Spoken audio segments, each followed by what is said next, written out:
Welcome to Own the Chaos. The stock market is crazy and chaotic. Oh my God, are you seeing this shit, bro? Tesla closed at $695. What the hell is going on? Brad and Fat Man Zoom are here to help you own it. Now with IBM getting here, I think it's just going to come more to the forefront, and people are going to get more and more eyeballs on Salesforce. Should see a really nice move. Taking it to the suits, being relatable and hilarious. We got D's nuts in the crew. Every crew needs D's nuts. You know what D's nuts' #1 holding is? Big C. Get ready to own the chaos in 3, 2, 1.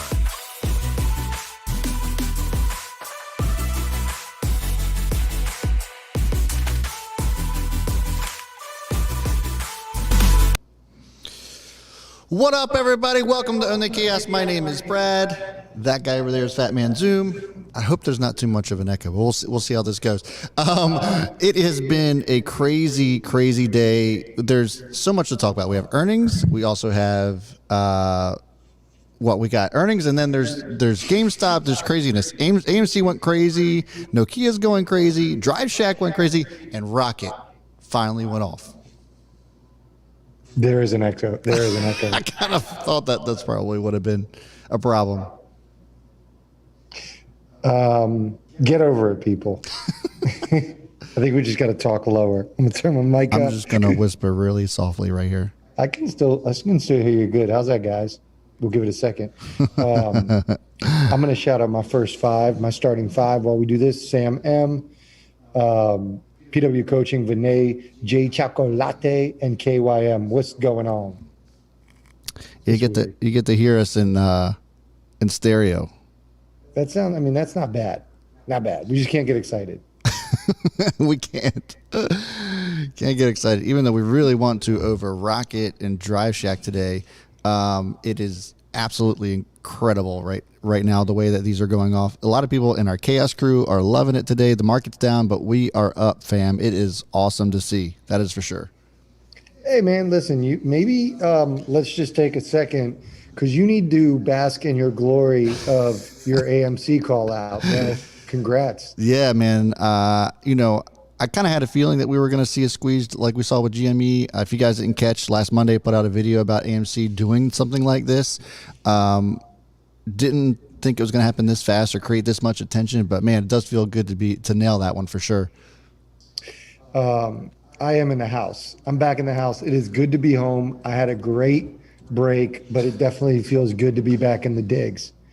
So, bro, where do we start? All right, so let's just set up the day. So we normally don't go live today, but there's just too much going on after hours. We'll get into AMC, we'll get into GameStop. But really what we're here for is some delicious earnings after hours. We got Facebook, we got Tesla, and we have Apple. We want to get into all that. We want to talk about what that means, what we expect, and really what move we're making. And honestly, I haven't done anything yet. Yeah. Just because I've been traveling all day. Right. I haven't done yet anything with my position. So we'll talk about what we're going to do with our positions as well. So that's what we're going to get into. After hours, you're going to get our earnings reaction. So we're going to be here until the market closes. We'll probably be here till at least 4:30 Eastern time to get the earnings for those stocks and then see how they move. But I think we probably need to start with the craziness that is GameStop. And I mean AMC, but really GameStop is all the talk, all over. Yeah, it's absolutely insane. I'm wondering do you have like an on and off button on your mic? What do you mean by that? So like since we're in the same room, just to give you context, we are trying to socially distance our way out of this because of Fat Man Zoom's travels. We're just trying to be responsible about the whole thing. So we are in the same room, so we have this echo. So I'm actually thinking that we do this walkie-talkie style. I just turn my mic off when you talk, and I turn mine on when I talk. Yeah, I was just on mute, so we can do that. Let's do it. All right. So Fat Man Zoom has no idea what's been going on. I told him not to purposely. I actually caught some of this stuff with Chamath, how he basically went off on said Scott Wapner. Do you know who Scott Wapner is, Fat Man Zoom? I know of him. All I saw, I think Isn't he the guy that Dave Portnoy tweeted the clip of with Chamath? Yeah. Chamath was talking to him on the Barstool Fund. Yeah. So Scott Wapner is the host or the anchor of the halftime report on CNBC. It usually has quite a few big names on there, and he's kind of a douche, to be honest with you. He always usually tries to play hardball with everybody and kind of just comes off as kind of an ass. But I guess Chamath kind of had enough of it today and essentially went off on him. And there was like so much back and forth, but everything that Chamath was saying was like spot on. So just to give you guys a background, what's been happening. So Chamath actually ended up buying $100,000 worth of calls yesterday on GameStop, made $500,000, and then donated it all to the Barstool Fund, which was incredible. But then, what's his name? Scott ended up coming back and basically giving pushback. Like, people are going to get hurt. Don't you feel responsible for any of this? Because he went on Twitter and did it all, especially with Elon coming up and putting game stonks all over Twitter too. And so Chamath basically came back, and I'm going to give you I'm just going to play this real quick. You guys are just going to hear the audio, but I really wanted to hear what Fat Man Zoom had to say as far as this is concerned, because I thought that this was just absolutely incredible what he had to say. Now there's plenty he had to say, but this is one that I felt like was a really good highlight.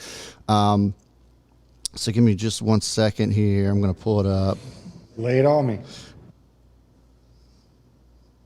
Agree, can see their stocks rise in this magnitude, and all of that is just fine? That there's nothing wrong with the integrity of the system if that is occurring? The lack of integrity in the system is the precursor that caused GameStop to be sold short 136%, and for people to try to pile on and destroy a company in front of our eyes. That to me feels wrong. That feels pretty un-American, if you ask me. I think GameStop is a reasonable business. I think what they do is reasonable. And so the fact that they shouldn't be allowed to exist because all of a sudden, we decide that they should be obliterated into the ground. Well, they should be allowed to exist. They should be allowed to exist at whatever their stock should be valued at based on what their earnings are. And the stock was like free market $17, $18 not that long ago. Who says that? Who says that? Do you want to make the same argument about Tesla? It's gone 10x in a few months. You don't know what it's worth. Let's be honest. Okay? You don't think that Tesla's growth prospects? Scott, I have my own model for the company. I'm allowed to underwrite however I want to own it. Everybody that bought that stock is also underwriting how they want to own it. And the point is, just because you're wrong doesn't mean you get to change the rules, especially when you were wrong, you got bailed out the last time. That's not fair. Yeah, but it doesn't mean that these awesome. investors who were short the stock were necessarily wrong. I mean, I still haven't heard you tell me what the fundamental case is for GameStop at $350 or AMC theaters, which have been closed for months and months and months, is worth what the stock's trading at now, or any number of these things, the way that they're trading. There's no fundamental reason why they're there. They're trading because there's this. So anyway, you kind of get the gist. It just. I want to hear the rest of it. Well, there's only like another second left of that clip. But, so basically Chamath just went off on him and was just like, why are we, kind of shitting on the little guy? And this is just how a lot of the hedge funds have been working, and to top it all off, okay, TD Ameritrade then, restricts, retail traders from trading GameStop and AMC, and I'm sure Nokia is probably on the way. We saw Nokia get halted for no good reason when there was little volume left on the stock. And folks over at NASDAQ basically went on to say that we do keep track of social media and will halt if necessary. So it seems as if there is this battle going on between us, the retail traders, and the establishment. It's so, ironic that we talk about in the beginning, the introduction to our show is taking it to the suits. And this is exactly what we've been talking about this whole time of just like, it's basically us against them. And Chamath basically just came out and called everybody out, which was awesome. Yeah. I'm trying to think of my name for him, my nickname. Right now I'm stuck on Cheap Pop. But my man Cheap Pop, I'll figure it out. But, he makes great points, and it's about time that the system, you look at anything, go back to the housing bubble. Why did banks get bailed out, but we didn't get bailed out? It's like, really, it happens time and time again. Why do airlines get bailed out? But if we make poor financial decisions, nobody comes to our aid. And so it's really exposing the system, and it's awesome to see. And like TD Ameritrade, what they did was BS. And it just, like, it's a bigger issue, like politically, and not that we need to get into all that stuff, but it's how the system is broken down right now. It's sort of the systematic setup and how it leans unfairly towards the establishment and the institutions. And now with social media, with Reddit, with all these different abilities for people to come together, now they in themselves become an establishment. And so what these institutions are going to have to figure out, and if you look at ARC's figuring that out, Chamath is an institution. Like, when you think about it, he is the establishment, not as a person, but in his business.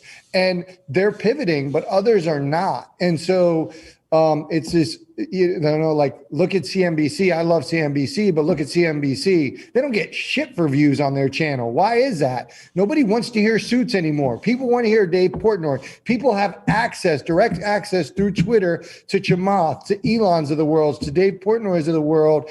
And it's now a level playing field. So I love it. He made great points. And it's, quite frankly, 10 years from now, I think people like this guy, I don't know, whatever you said his name was, they're going to be obsolete. It's just like, it's kind of ridiculous because he sounds like an idiot. And Chamath did lay the smackdown. I love everybody's comments. He laid the smackdown. He made great points. Oh, and he just shut him up. It was so funny because I guess Scott was still trying to prove his point, and instead of just like leaving it go, they cut the break and brought it back, and he still just kept on with the argument, which was hilarious. The crazy part is that, like, you have the establishment that's coming in and saying, no, you can't trade this anymore, meaning TD Ameritrade in this case. I can't trade GameStop or AMC because of the amount of volatility that's going on. But you got no problems with me trading something that's 000. If I buy something that's 000 cents per share, I can buy that. And that's no risk to me. But I can't go out and buy GameStop. Like, it's just ridiculous. And so I agree, man. And it's so funny that you brought up everything that happened in 2008, because Chamath actually brought that up in the interview as well, about how all these other companies were able to get bailed out, and hedge funds and the like, but we are left holding the bag. And he actually used the term bag holder, which you don't really hear too much on CNBC, but it's just finally refreshing to see. He actually said that he hung out in Wall Street Bets all night last night after buying up GameStop, and just kind of learned a lot about us, and just kind of, he's like, most of the people in there, he's like, it's not perfect, but that we have some really good due diligence that we end up putting out there and doing some of the hard work. And he said sometimes some of it's actually even better than some of the hedge funds he's seen, which is pretty cool to hear, that we got somebody on that side of the fence who is speaking for the people. It was pretty awesome. Yeah, I think we're going to see more of this, and I think this is going to become the new normal. With Elon and his Twitter, Dave Portnoy and his Twitter, Chamath and his Twitter, they're now mechanisms to be leveraged by businesses. And I think that where in the past, and Tesla was like this, Tesla was really afraid of Elon and what he would say on his Twitter. And what you're seeing now is, I think they're understanding how it can be leveraged and how it could be utilized as a tool to sway sentiment. Whereas in the past, you weren't allowed, as if you're a CEO, you're not allowed to tweet. You're not allowed to say anything. You had to be really strategic about what you said and how you say it. Whereas now, this is the way you can build a following, and this is the way you can get the retail investor on your side. As a whole, what we need to remember, whether you like this statement or not, this is the truth. For everybody that's listening, the reason we have a place, Own the Chaos, is because of the sort of cronyism that goes on, that's been going on with the CNBCs of the world, with the institutions. But what you have to remember is they will find a way to adapt. And this is only going to be short lived. So take advantage of it while it lasts, but they will find a way to pivot. They will find a way to adapt to the way the system is, just like SPACs. Like when you feel like you got the cheat code, you will only have it for a short amount of time. And there's only so much you can do. So you want to try to stay ahead of that. So right now, take advantage of the GameStop moves, take advantage of the AMC moves, if that's what you want to do. I'm staying far away from it. It's not worth it for me. But I understand people that want to take that hype and want to try to find the next thing. That's great. This is the beginning of what's going to continue to happen for Wall Street bets. Now that they understand the power they have, they're going to leverage that. But it's only a matter of time till the institutions figure out how to put a stop to it and how to get ahead of it. Or how to ride on it and just beat it. They will determine the rules. They'll always determine the rules. Wall Street bets just found a temporary cheat code. So this isn't going to last forever. Enjoy it while it lasts. It's so funny how you mentioned something about if you're not joining, if you can't beat them, join them in a sense, because GameStop got an upgrade today. Did you catch that? Yeah, I did. So Bank of America upgraded, raised their target from $1.60 to $10 today on GameStop.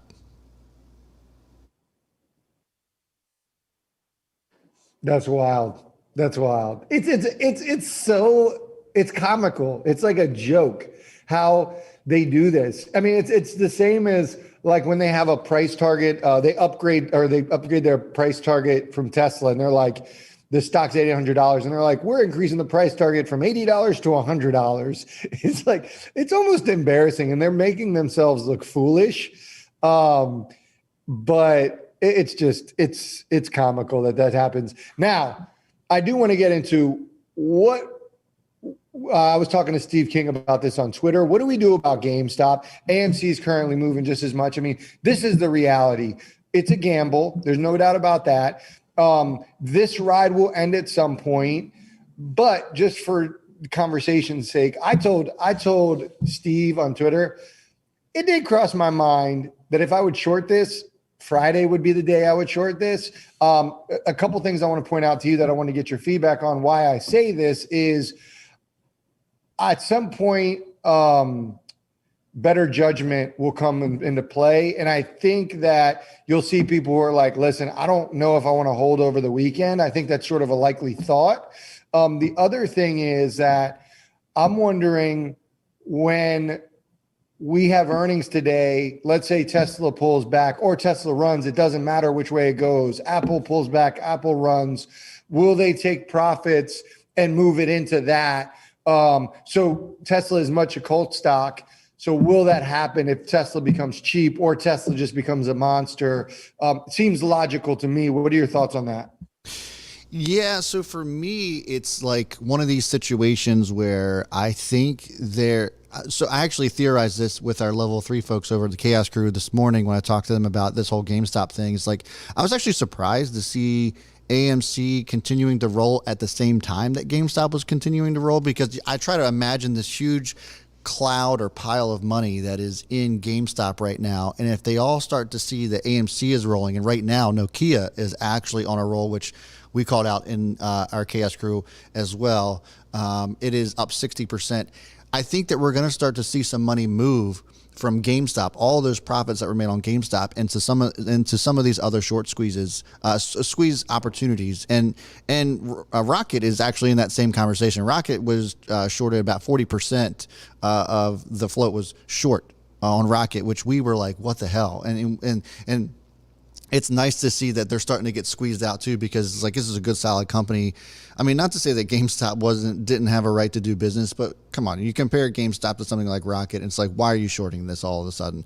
But nevertheless, you're starting to see some of these other heavily shorted stocks get squeezed up. So I think that you're going to see that big cloud of money, that big pile of Wall Street bet money, move into some of these other ones. And so, yeah, eventually the party's going to be over, right? And we saw GameStop do this the other day, and I think that was a pretty early warning sign. Not to say that this didn't keep going and all that good stuff, but we did see it drop from $160 to below $80 a share within, a couple hours time.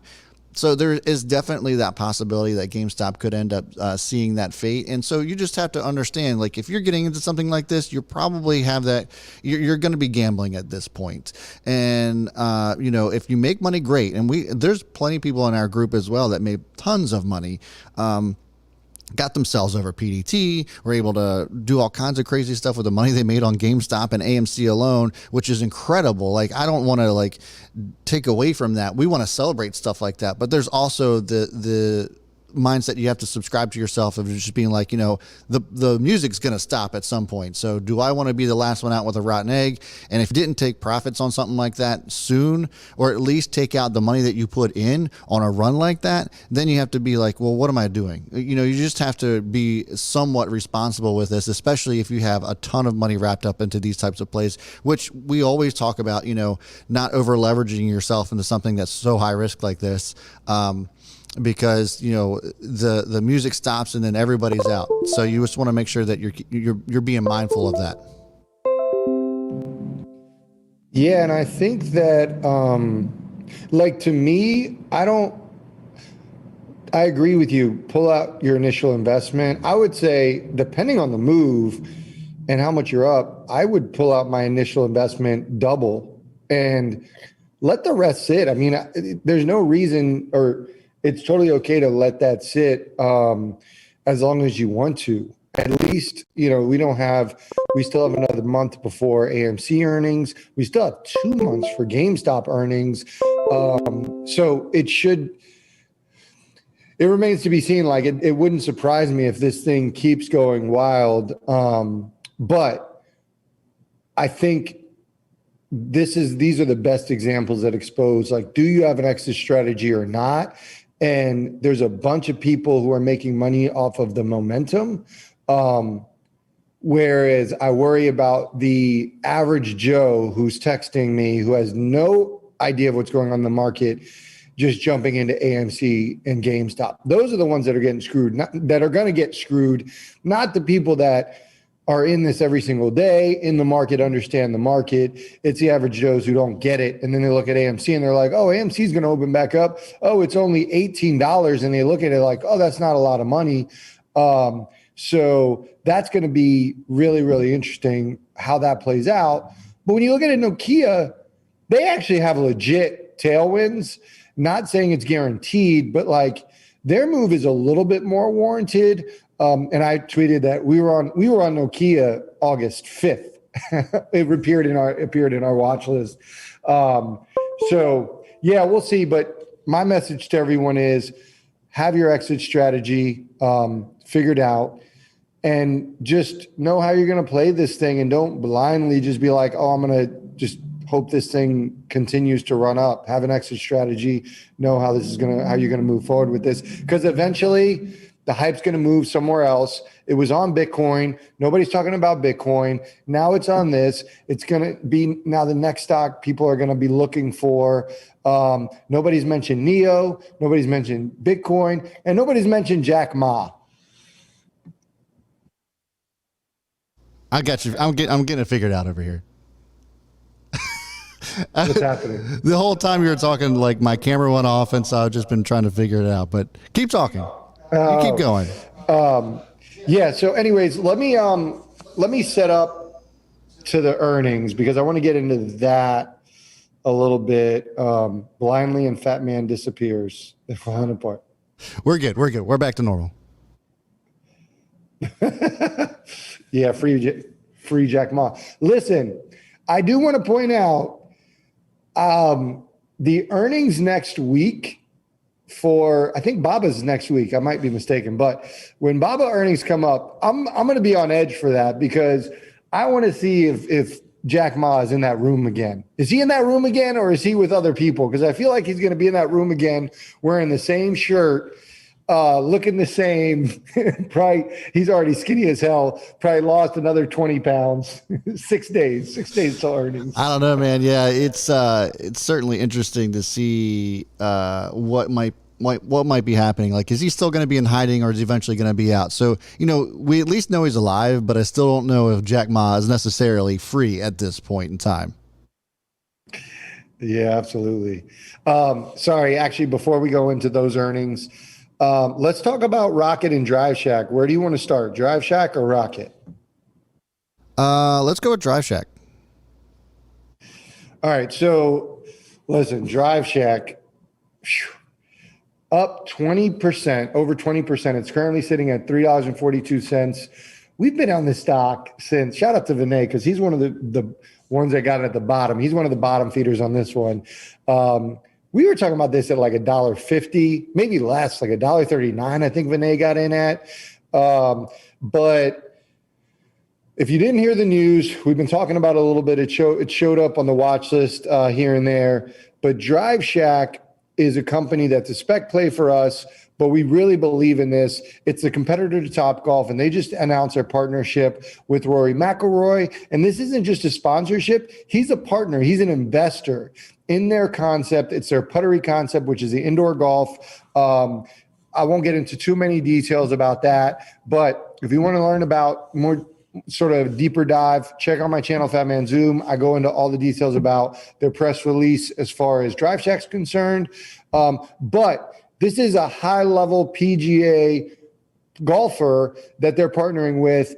I feel like this is the beginning of other chips that are going to fall. I think they're going to follow, try to find more partners. And I think that Drive Shack is going to continue to move. I mean, it's made a great move thus far. I have no interest in selling it. I have no problems if people want to trim out. I know Anton said he trimmed out at like $3.50. Cool. You make money. Great. But I think there's still a lot of room to run. I put $5 in my price target, and it could continue even more. But this is a great long-term stock as far as a long-term speculative stock in the end of this year and really into 2022 just by looking at their growth plans. Yeah, and so for those of you guys don't know, Drive Shack is actually a competitor to Topgolf. If you're familiar with that, it's basically just a leisure or a leisure, I don't know what you want to call it. It's almost like a bowling alley, but it's a driving range. You can go to the driving range, you can hang out with your friends, you can have beers, you can eat there. There's all kinds of really cool stuff. And Drive Shack is now a competitor to them.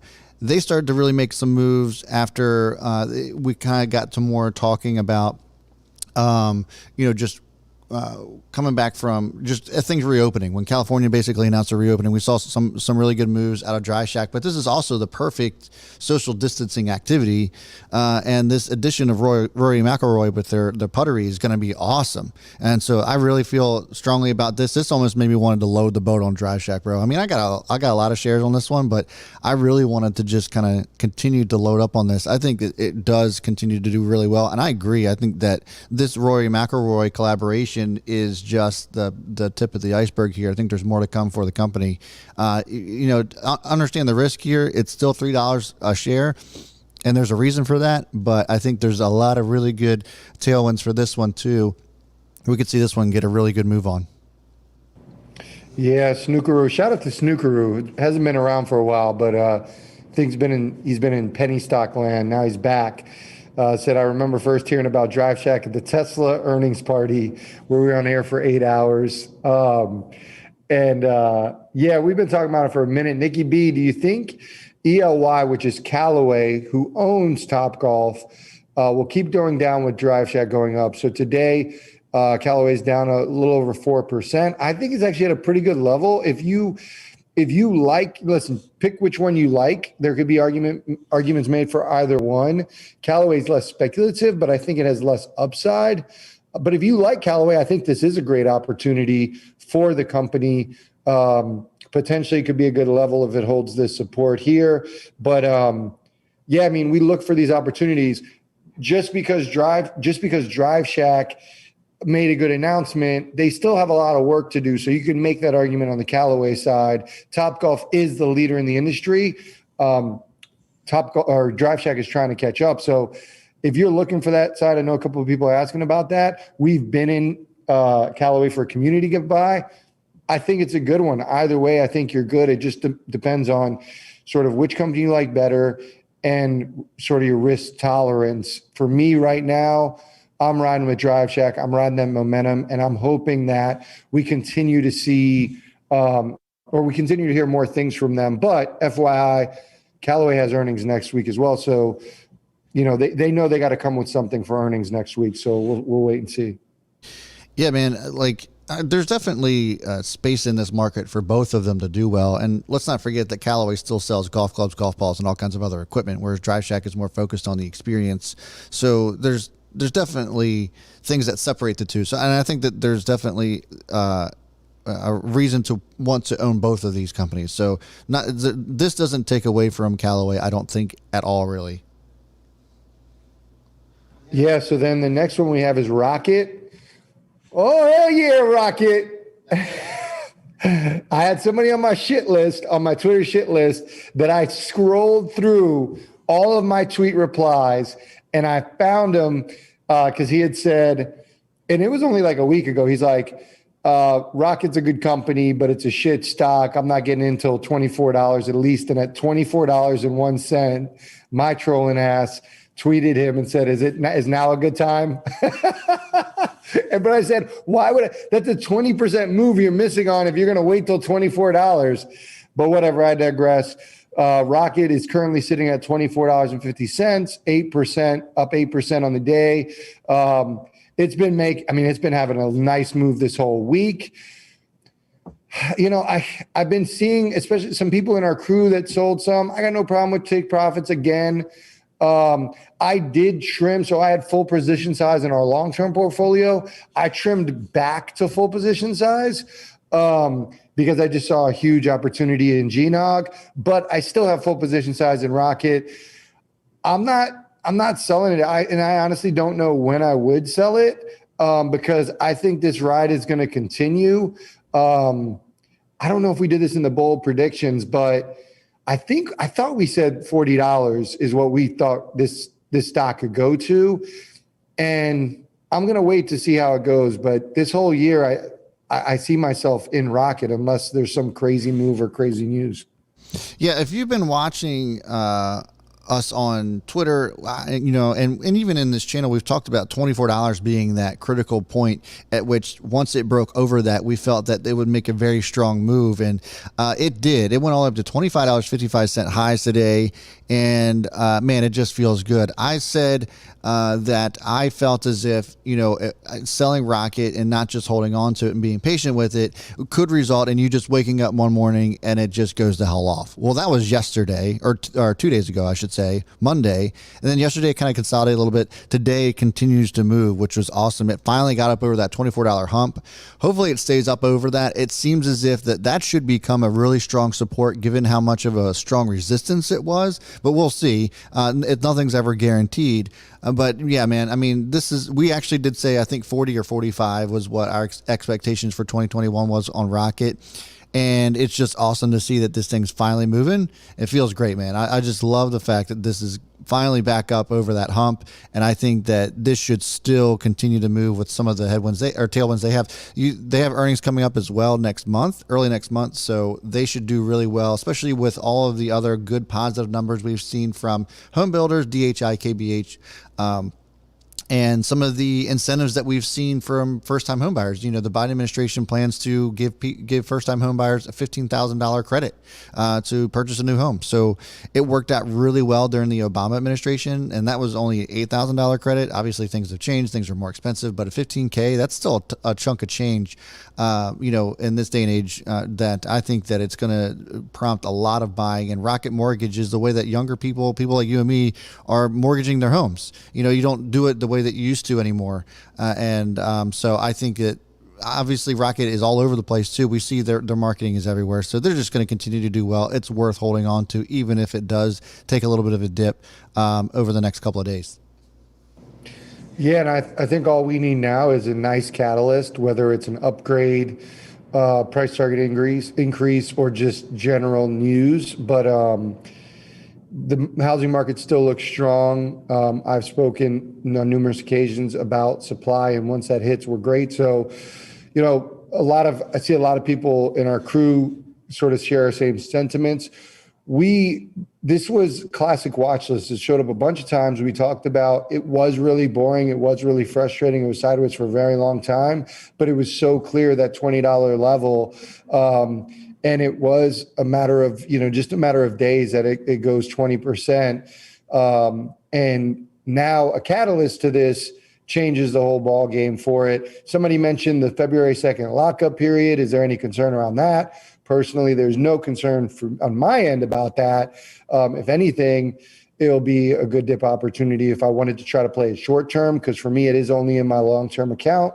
But this is why we have our people in our crew. We leverage our watch list. So I want to take the opportunity first to welcome Jace Kingdom, who just joined the crew. Welcome to Level 1.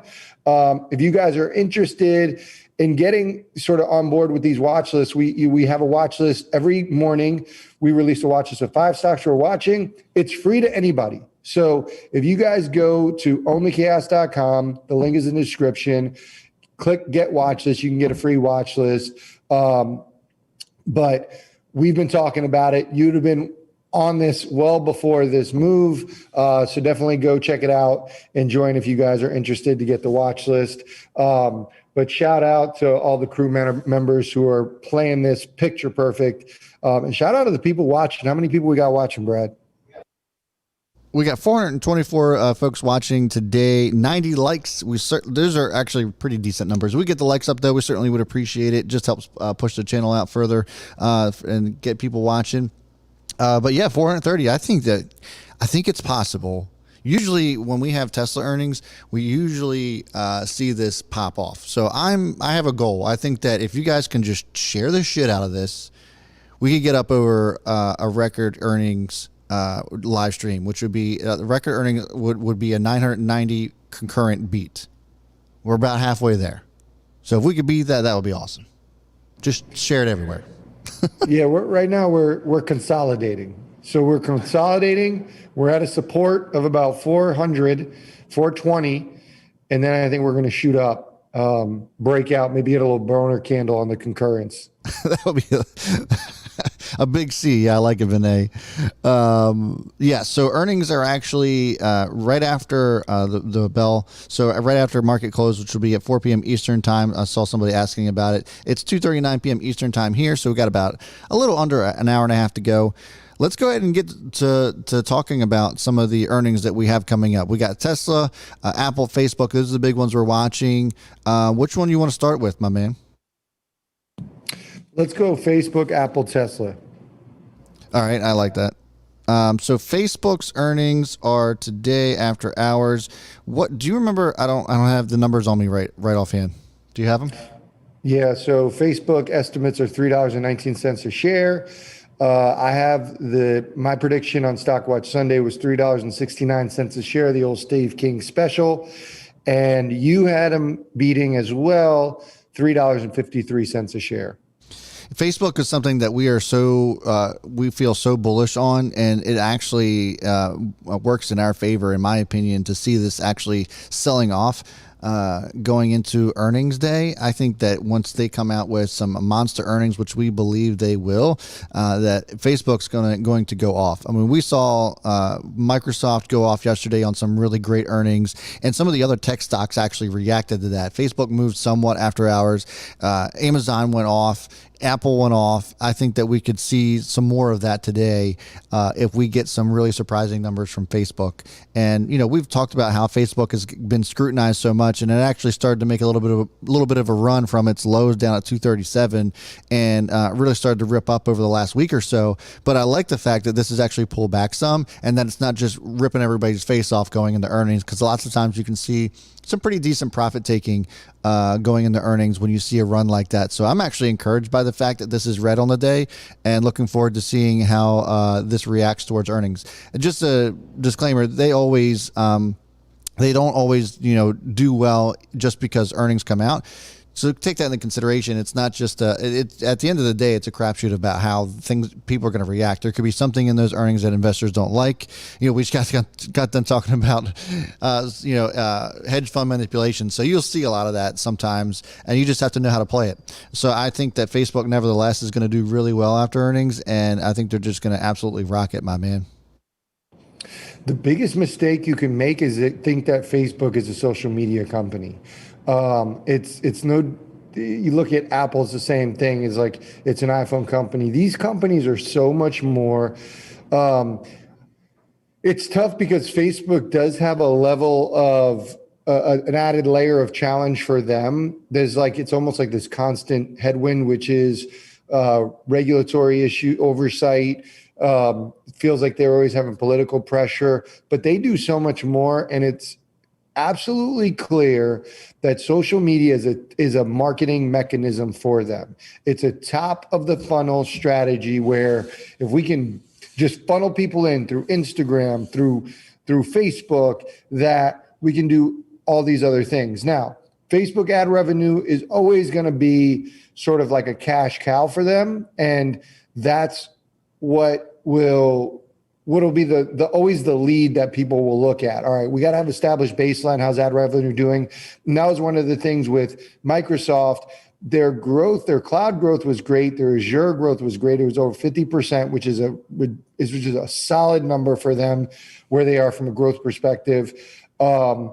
But their ad revenue was what made these other companies move, and also benefited them as well, because what we're seeing is that ad spends are coming back at a faster rate than originally anticipated by Wall Street analysts. So therefore, now you look at Facebook, Snapchat, Twitter, all these companies, and ad revenue is sort of in the spotlight.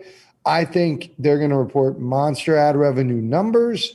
But again, there's a lot more that they're doing. I'm really excited about their augmented reality, their Oculus. I'm excited about that from a long-term perspective, how they're going to be leveraging that as a social tool. But yeah, this company is, I think it's treated as like the little brother, but it's a major player. It could get down to 260. It could even get down to 250. If it gets below 250, it'll be a little bit egregious. But I think that this stock, man, I'm actually most excited about this. I said this on Stock Watch Sunday. I'm more excited about this earnings than Tesla or Apple, to be honest with you.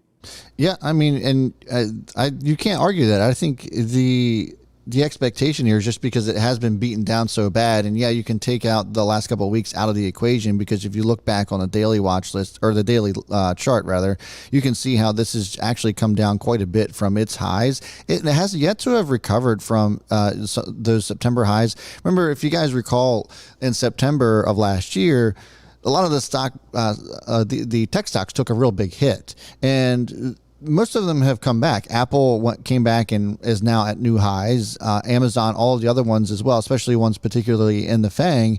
Facebook still hasn't done that. And we talked about it that, yeah, you can make the argument with that there were some political reasons that are behind some of that selling and why this has come down, but it still has yet to have recovered fully from that September sell-off. And so I think personally that this has got a lot more upside to it than it does risk when you compare it to some of the other big tech stocks.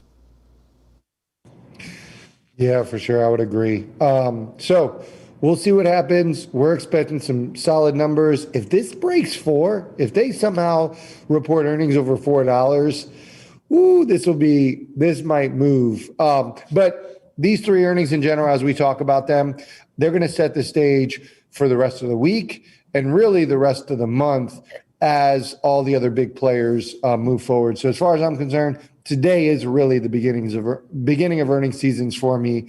Now it's not the banks; it's big tech. Yeah. So just to pause here real quick and give an update on the overall market. The market is selling off some here in response to, believe it or not, Janet Yellen monitoring GameStop's market activity.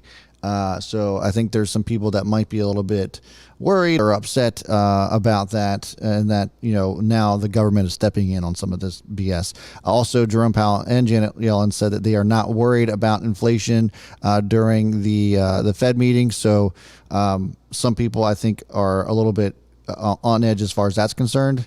Me, I think it's just a day to buy the F and dip. It's a good shopping day overall. We saw that Penn's come back down below 100, and we said previously, even in today's watch list, that we saw Penn as a clear buy under $100 a share. We have the Super Bowl coming up, And, it's just one of those things where I think that we see a really nice run going into the Super Bowl because of all of the revenue that's going to be coming in for Barstool Bets and really just the gaming industry as a whole. Yeah, I mentioned to you offline. I mean, I just picked up a starter in GNOG, Golden Nugget. So now I am currently in Penn, GNOG, and MGM. MGM and GNOG, I'm hoping to make a quick profit and then add that into Penn because Penn's ultimately the position I want to be in, full position size. But I'm in all of them, and I'm actually in all of them for 3 different reasons, and I think they're legitimate reasons. Normally, I wouldn't be in 3 stocks in one industry, but they all have 3 very separate catalysts that make me bullish on my entries. But yeah, I mean, DraftKings is, I think, the only one that's green currently because of the Virginia news where they just got approved. Actually, they just began betting in Virginia for online gaming. BetMGM is actually next. We should be hear from in the next week. That kind of was under the radar given all the Michigan news, but yeah, I think there's a lot of opportunities. Even a lot of people are mentioning the IPOs, IPOF, IPOD. There are great dip buy opportunities right now. But just be smart and make sure you wait for confirmation. Yeah, I had a lot of people asking about IPOF and IPOD. Yes, there's nothing's changed with these stocks, and I think there's a little bit of mixture of people getting bored with them, but then also, just reacting to the overall market. It's probably why social capital isn't doing so hot today. But again, nothing's changed with these fundamentally.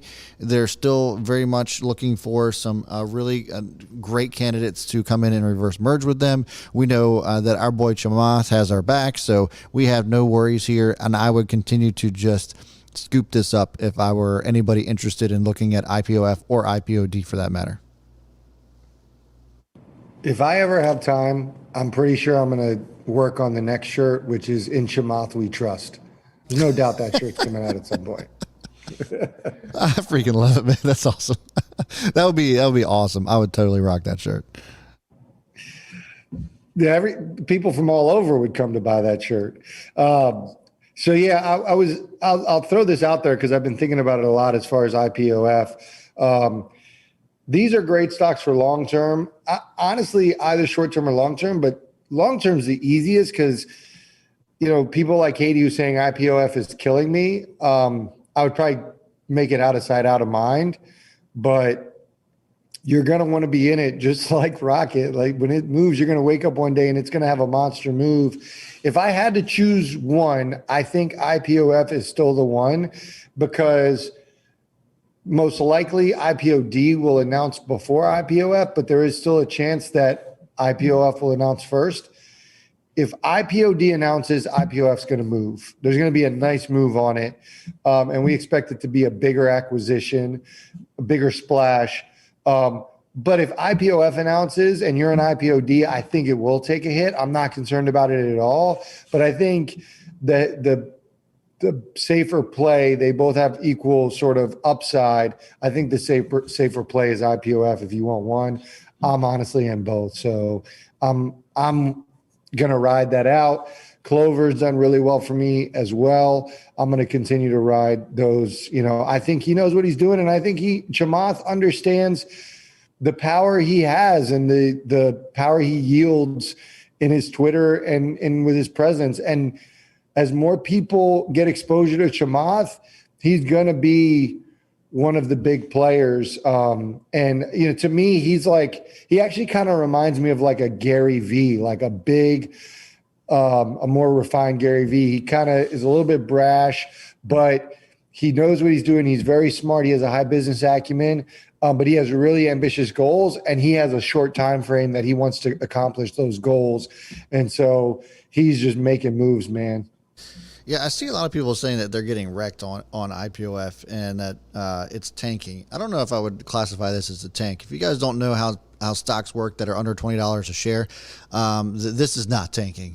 It's just down 5% today. It has been coming down over the last couple of days, but let's pump the brakes a little bit. The highs are at 16.25. We're not that far off from that. So just consider that when stocks are priced this low, you're gonna see this. This is pretty normal activity for something at this price point. Not anything that I would be all that concerned about. And to be fair, or to be honest with you, I would consider actually adding to the dip on this as well for the reasons that Fat Man Zoom and I have just kind of laid out for you. For me, I'm just looking here. We got 471 concurrent viewers, 161 likes. Certainly appreciate you guys hanging out with us. We're trying to break our concurrent record of 990. So pretty much, let's just call it 1,000. Can we get to 1,000 concurrents by the end of the day? I think it could happen. Usually on Tesla earning days is a pretty big day. We're just getting started. We're going to be here with you guys through the end of the market close, and we're going to give our live reactions on this as well. So you want to hit up Apple next? Yeah, and before I do that, I just want to say, for those of you asking, why is X, Y, and Z moving down? So why is AMD going down? The whole market is selling off, people. So the answer is still the same. The market's selling off.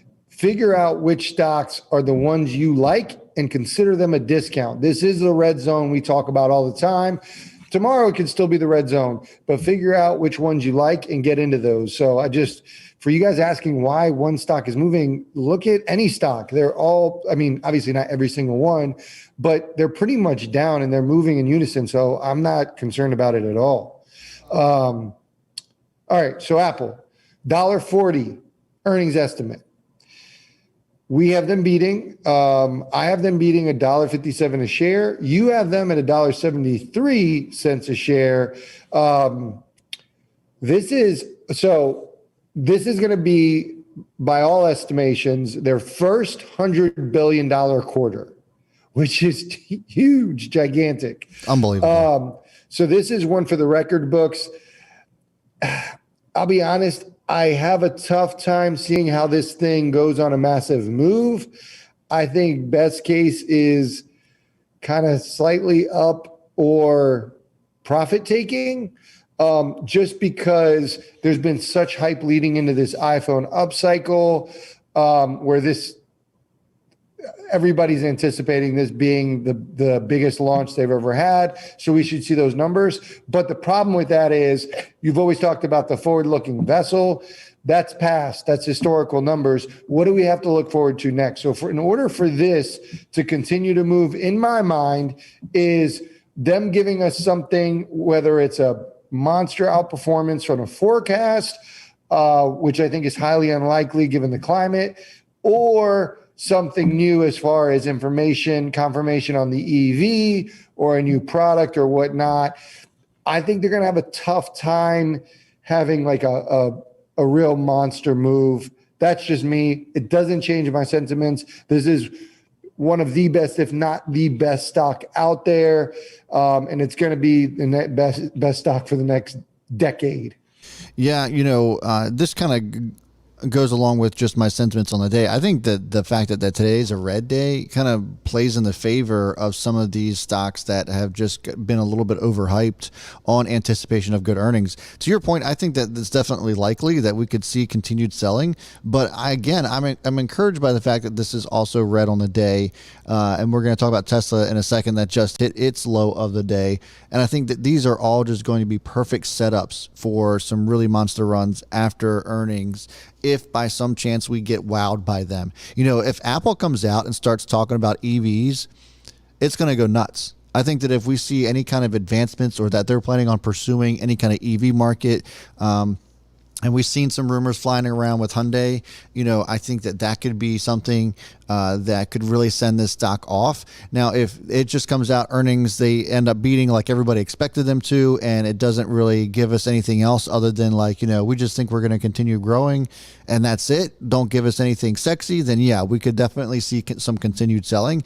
If we see that though, 138 seems to be a reasonable area that it could pull back to. I don't see it pulling back much further than that because Apple's still just so bullish right now. Their iPhone sales have been off the chain. I think that this is just going to continue to roll eventually, and any sell-offs off of an earnings reaction is just going to be another reason to buy.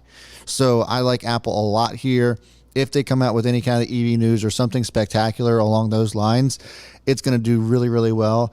I agree. We both love Apple a ton, and if you're looking to buy Apple, then I think that it's just one of those stocks that we always say that you just own it, not necessarily trade it. But if I were to trade it short term, I think I would look for this to come down to maybe about 138, 139, and see where it goes from there. If by some chance people aren't happy with the way the earnings turn out. All right, the next one we have is Tesla. I do think all three of these run right before earnings. I think we see a nice little pop right before close. Sorry, run into close. But Tesla was at a low of the day just now recently. Like everything else, about 2%, nothing to be worried about. Their estimated earnings per share were $1. You have them with a slight beat at $1.03. I had them missing 89 cents, which I think might be blasphemous to a lot of people. But I'm overall bullish on Tesla. I want to be clear about that. I kind of looked at the past couple quarters and I looked at how much they were pushing just to get by the skin of their teeth. And there's only so many times you can roll the dice, right? And not, come up craps. And that's what I think about this one, where I don't know how much it matters as far as whether they beat or whether they miss, especially if it's a slight beat. It's definitely not great if they miss, but Tesla, the stock, is all about forward looking, more so than most stocks. And so what are the keys to this earnings? What are going to make this move? One is, first, everybody's basically wanting to hear what the projections for cars delivered in 2021 is. I have a bold prediction that they will deliver 1 million cars this year. The only thing that's going to keep them from that is new lockdowns or just us getting slowed into reopening. But 1 million cars for me is a bold prediction. They will not project 1 million cars. I think I said on Stockwatch Sunday over 750 or 800. I think that would get this stock moving. I think they're probably going to project around 700, around that range. So that's 600 to 700,000 vehicles delivered. So that's the first thing. But if we hear from semis, the Model 2, which is the more affordable model, we don't know what it's going to be called. People are just saying Model 2. And then the Cybertruck. If we have any news on when those are going to launch, if they're semis, should be first. But if we have any news on the Model 2 or a date on the Cybertruck, this could send this thing off past $1,000. Yeah, man. I mean, looking at this, I know that. So we have a little bit of differing views. I think that if any of that comes out, and even if they beat, we see Tesla at 1,000. It could happen very quickly. It seems as if characteristically we look at the daily charts after earnings on most of these quarters, and it just absolutely rips face. Typically, the last time it didn't do that, last quarter it did not do that, only because of the way that the overall market was doing. It just was not good overall, so it was influenced by the market. It could be the case here if by some chance the market does not respond kindly to any of these, but I think when you look at the way that this has reacted over the last several earnings reports, and they came out and surprised a lot of people, I think that we see something similar out of Tesla.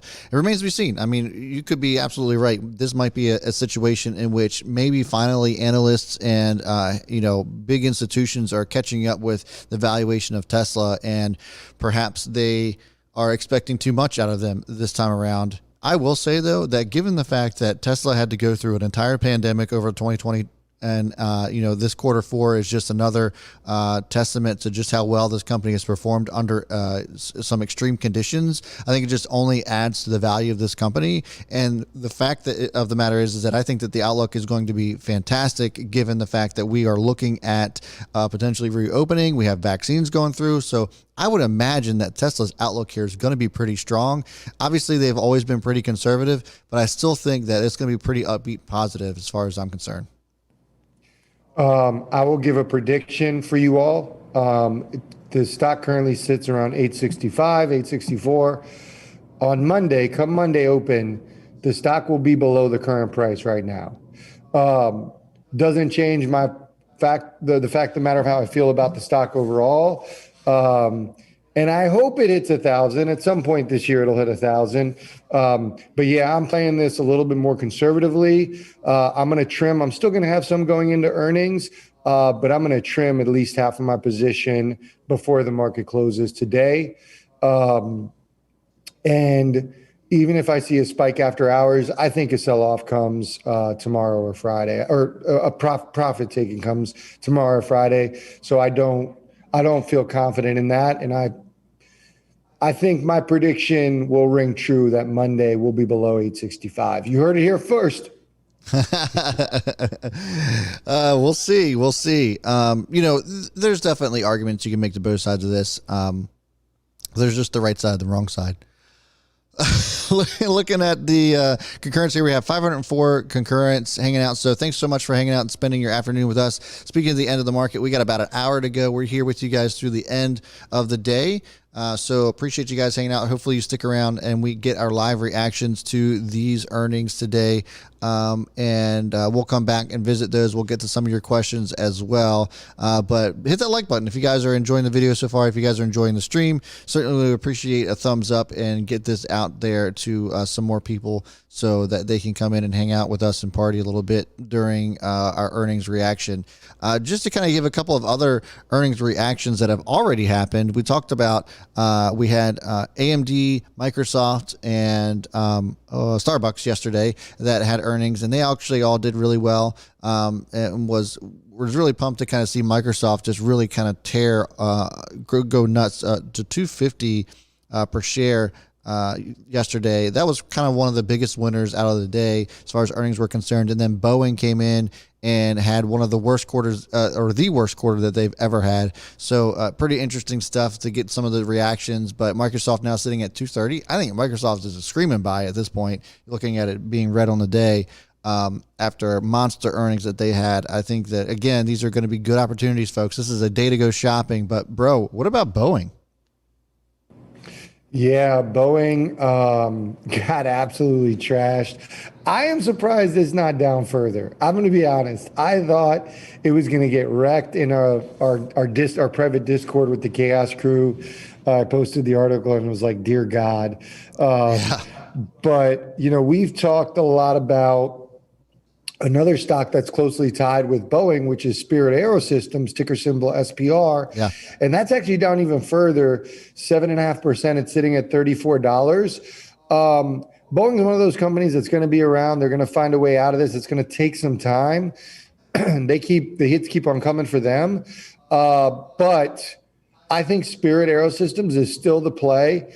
And the fact that it's fallen down even further, I'm not ready to get in yet. I want to see how the next couple of days play out. But next week, you better believe I'm going to have a close eye on Spirit. And the other reason why is this is awesome. The Chaos Crew has been sending me articles about them sort of diversifying. But Spirit knows that they can't just rely on Boeing, and they're sort of expanding their reach. And I think the moves they're making now to make sure that they're not just reliant on Boeing they'll still be able to benefit on Boeing's comeback, but they'll actually be able to insulate themselves from everything that happens to Boeing in the future. So it's crazy. It's moving down even further. Spirit is. Yeah.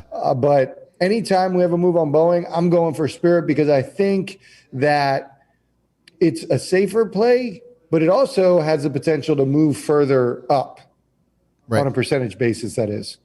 Yeah, I mean, if we look at Spirit, and we've talked about this, about us preferring this one. I actually mentioned that Spirit is going to be a really good support here at 34. Hopefully it holds. We'll see if this holds here. But if it does not, I would imagine that Spirit could come back down to perhaps around 33.20 is the next area that I'm looking at here, but then around $31 flat.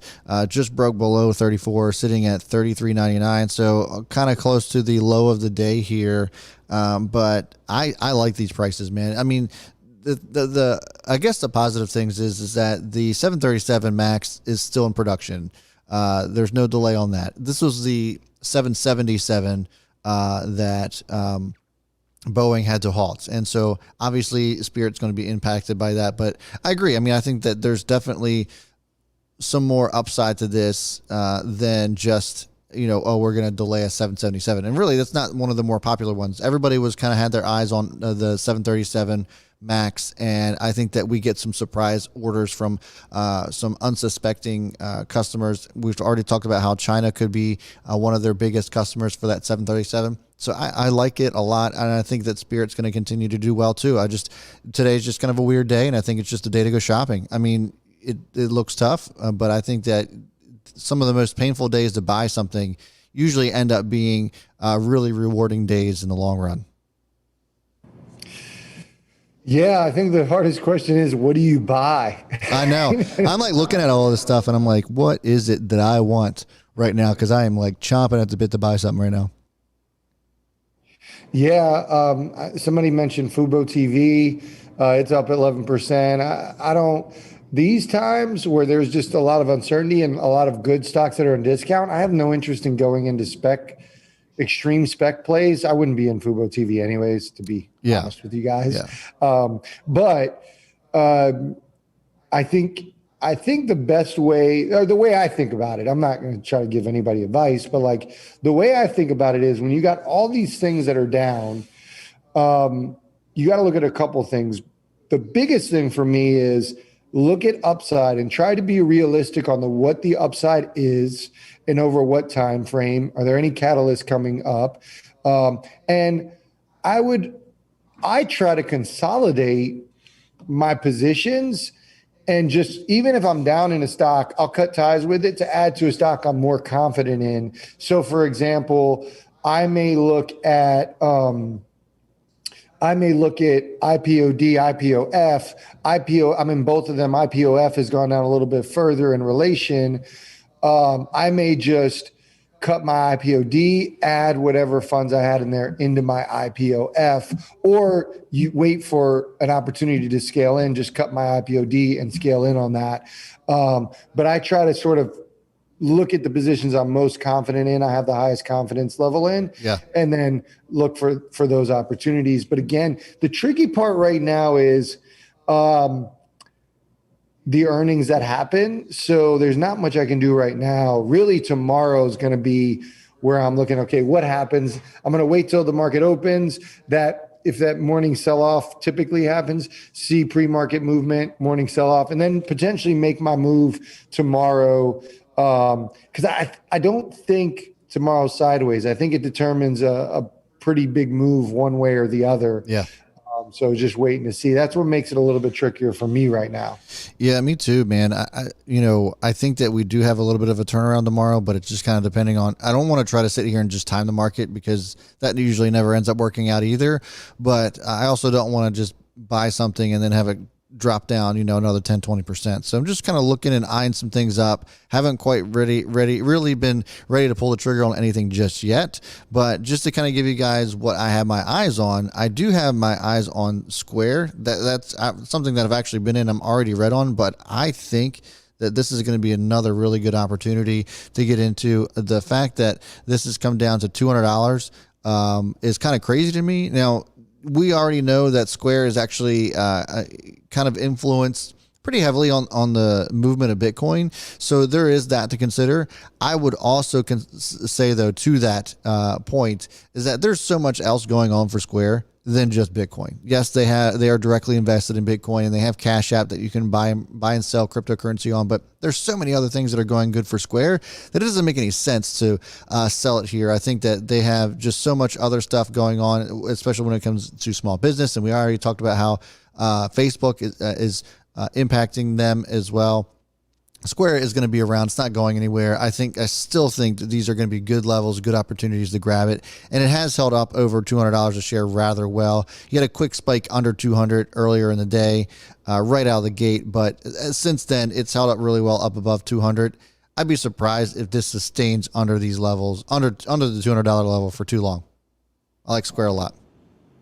Yeah, I think it is. I think it's a mistake for people to put so much weight into the Bitcoin aspect of it, because if you look at it as purely through the lens of the business and purely as an investor, I'm not talking about a stock investor. If you were like an angel investor, it's a nice to have. It's an icing on the cake, but there's so many more core competencies that this company holds that honestly provide greater upside. This is great. This is just another reason. All right, another reason in the pile. They have a stake in Bitcoin. Great. You can buy and sell Bitcoin. Great. But there's so much more to this company. And let's not forget, this company benefits off of reopening. Right. So, Square in general has a lot of small business leverage, and it's been beaten down. And so there's a lot of opportunity with that. And we mentioned in our watch list probably a month or so ago about their POS exposure and the things they're doing for point of sale systems for small businesses. I think there's a lot to be had as far as meat on the bone for this company reopening. Yeah, I agree. And I don't know. It just seems like a screaming buy. I mean, obviously there's a lot of things out here that seem like screaming buys, but Square for one definitely seems like it, especially when it's come off of its $250 highs. Yeah. Yep. For sure. It's a good one. William's just making me laugh, singing the Drive Shack, the Love Shack song with the Drive Shack. Yeah. This is awesome. I love it. Is Drive Shack popping or something? Or are you just saying it to say it? Hey, did we talk about Drive Shack? I don't remember. Is Drive Shack doing something today? I didn't notice. 20. No, it's actually pulling back a little bit with everything else. Still up 20%. Is that a cup and handle? I don't know. That's hilarious. I did want to run something by you. We'll get back to the Chaos Crew in a second, but I wanted to bring up a trade that I wanted to make today, and it's kind of along the lines of what I mentioned as far as consolidating a little bit. So it's for our long-term investment account, and the idea of higher upside. We currently hold in our long-term investment account CVS. And for those that don't know, so for the Chaos Crew members, if you're in the Chaos Crew, you get access to our public portfolio. So Brad manages our short-term public portfolio. I manage our long-term portfolio. If you guys are interested, click the join button. You can join the crew, and you can learn more about that, which we can discuss at a later time. But the point is that in our Discord, we give alerts, we give access to our portfolio. And in the long term, we view it as we're willing to basically within the year that we're going to hold it. So it's typically at least 3 months, but really for the whole year, we're willing to wait on a catalyst or just think that it's sort of underpriced. CVS is one of those that we put in there, which we're up slightly on. It hasn't moved like we thought yet, but we think there's huge upside for this as a vaccine play. So CVS is in there. We have a starter position on CVS. Yeah. The other stock in healthcare is Clover, which was IPOC. So Clover, for those that don't know, that's a Chamath play. We love Chamath if you didn't figure that one out. That reverse merged about not even a month ago. And so that's sitting at about $15. We got a really good price on that. We're up like 20% on that. But it's Medicare company. It's a digital company, it's tech, and it's cloud-based, and it's Medicare, which I like that. I think that this administration is going to be focused on healthcare, and I think they're going to spend a focus on Medicare as well. So I was actually thinking about upside for these companies. I still feel really good about CVS. So if you have it, especially long-term, I think you're good. but I'm actually thinking about taking the starter that we have in CVS and moving it to Clover and sort of doubling the position in Clover because I think it has higher upside for 2021. What say you? I agree. I mean, I think that this is crazy that this has come down. I mean, we saw this move up, and there was this has got another. I guess this is kind of on.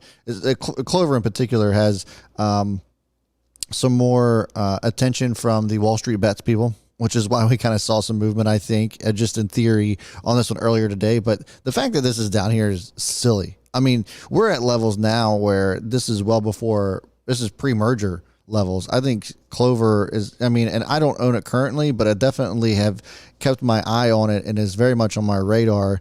I think that these levels are just absolutely silly. And we're going to probably be laughing at this sitting in the teens. I would venture to say 6 to 12 months from now that Clover Health is going to be well into the $20, maybe even $30 range, 6 to 12 months from here. All right. Well, on Friday, you guys will find out in the Chaos Crew level 3. We'll talk about the trades we made, and I'll let you guys know what we did. But I feel good about it. I think most likely that's what I'm going to do. And I think this is going to be a great year for Clover. I mean, we're still in the green, so I'm not even worried about it. It's under $15. I agree. It's IPOD is around the same price, and it doesn't even have an announced partner. Right. It's silly. Yeah, it's crazy. I mean, it just doesn't make any sense. It doesn't make any sense at all. And really with IPOF too, I mean, IPOF is funded with $1 billion, which is twice the amount of money that Clover and all the other ones were funded with. So that's why we're so bullish on the IPOE, or IPOD and IPOF in general. But the fact that Clover is sitting down here just makes no sense at all. And since I brought up CVS, I just want to throw this out for those that you didn't know. We mentioned the Starbucks earnings. In the earnings call yesterday, the CEO, or they had announced that the COO was leaving. So the COO for Starbucks was leaving. They didn't say which company it was, but today they announced that the CEO of Starbucks is leaving next month and actually going to become the CEO of Walgreens, competitor of CVS. Actually, the first she will be the only Black female CEO in the Fortune 500, not the first, but the only currently. But she will be taking over, and I'm going to be looking into that because I think sort of when you look at the models of Starbucks and what they do as far as their shops and their efficiencies, and you have the COO, which is the Chief Operations Officer, going to something like Walgreens, which is not hospitality, but benefits off of similar efficiencies and minds that think that way.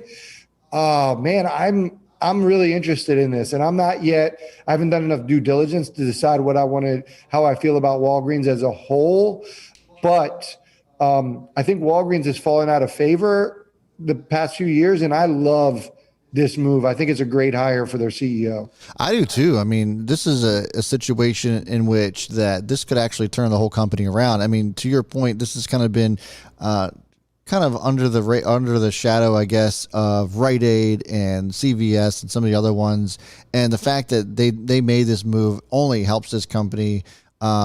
It's pretty awesome that she'll be the I don't know if I'm wording this right. It's just cool that she'll be the only Black woman leading a Fortune 500 company. And my hope is that we'll see more of this. This is start more of a trend in that direction. So this is awesome. I think this is a great move for them, both for PR wise, but also I think it's just going to set them up, especially given where she's coming from. I think that they're going to have a lot more exposure, and it's going to bring more value to this company for sure. Yeah, a lot of good things going on in the market. Just as far as companies are concerned, a lot of movement. But yeah, this is an exciting start to 2021. So as I'm looking through the comments, people are talking about, I don't know if anybody heard this, but people are talking about Chamath and how he has a movement where he's looking to become the governor of California, and he's leading an initiative. So I guess they need 1.5 million signatures to remove the governor, and they're at like 1.2 million. I don't know how realistic this is. It's kind of hilarious, but That is hilarious. It's another, listen, this is another example of the average Joe or the little guy, giving the finger to the establishment. Right. And Chamath is the man. Yeah. That's clear. Chamath is a player, but when you look at the grand scheme of things, he is still a little guy. Like, he really is. And I think that will change eventually. But Chamath is one of us people. Yeah. Like, right now he's one of us. And if you look at any of the YouTube stuff, there's a video circulating of an interview he did, a discussion where he sort of talks about his goals and sort of him getting a seat at the table, where there's only a handful of people that make the world go round, and he wants to be one of those at the table. But there's still a long way to go. But it's kind of funny to see these things happening. But imagine if you're the governor of California, that's got to suck. Yeah. Yeah. Well, I mean, there's a lot of unhappy people with the governor of California, and it's just that, Chamath has been more or less the megaphone for everybody else.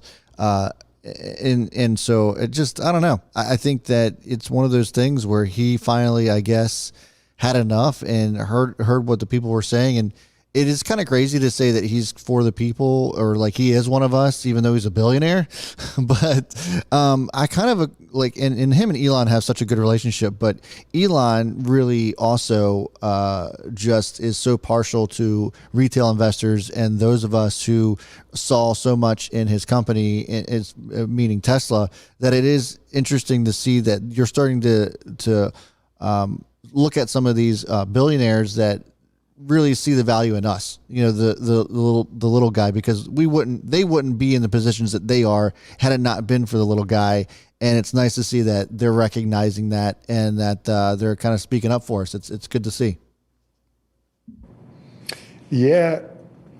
When he's putting his money where his mouth is, in that GameStop, for those who are just tuning in, Chamath, I think it was $100,000 worth of calls in GameStop yesterday, literally a 24-hour trade, where he ended up making $500,000, and he took the money he made and his original investment, which totaled $500,000, and he donated it to the Barstool Fund. And so it's just, there's not many people that are really doing that are billionaires. And Dave Portnoy is not a billionaire yet, but I think we're gonna see more and more of that. And I think, at the turn of the century, it was about corporate social responsibility.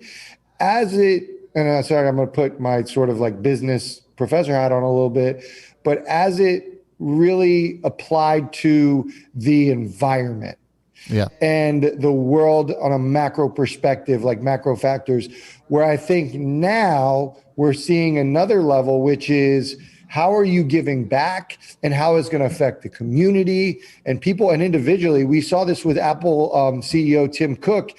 His new incentive structure is tied to him personally as a CEO, not a company, right, but him personally and what he's doing to impact the societal impact as a whole. And so it's a corporate social responsibility, but now it's almost like a chief, sort of a C-level social responsibility, and what you're doing to sort of make this world a better place.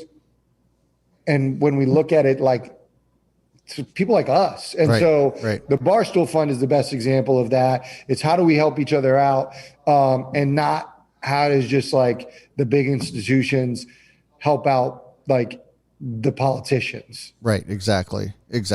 I mean, it's nice to just kind of see this shifting. I'm looking at a couple of other stocks here. Some of the ones that we talked about earlier. GameStop is actually moving up. It's so funny how, you get the Treasury Secretary to talk a little shit about it, and then it just goes up even higher. Drive Shack is up still 17%. Nokia is also getting a move on. Just briefly popped up over $7, bro. This thing just continues to roll. This is just awesome to see some of these stocks moving the way that they are. Rocket has finally started to settle back down too.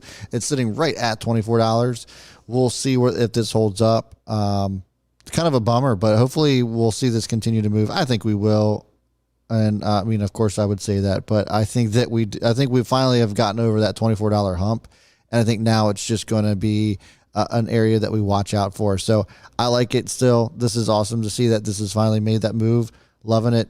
I see a couple people saying FRSX is down. Is it a buy? Yeah, look, everything is down. That's the thing. Like, everybody's talking about stocks that we've talked about before. The whole market's down. So what do? We talk about the red zone all the time. Take advantage of it. Look at these stocks that you have done enough due diligence on to know enough about it that whether or not you see value in it. Has anything changed with FRSX? Just ask yourself that.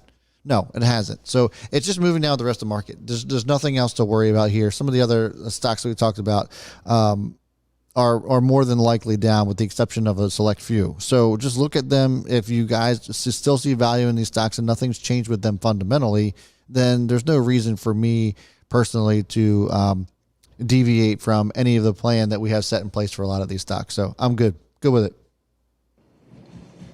I'm just checking the Twitterverse. God, I love Twitter. No. What are you checking out? I'm just seeing what's going on right now. To be honest, I wanted to see if that turd burglar responded to me yet, but he didn't. Oh. But I will. I wanted to see Chamath's page, seeing if anything was going on. Oh yeah. I do want to mention, you guys, IPOD, IPOF, for those that are interested as far as information on that.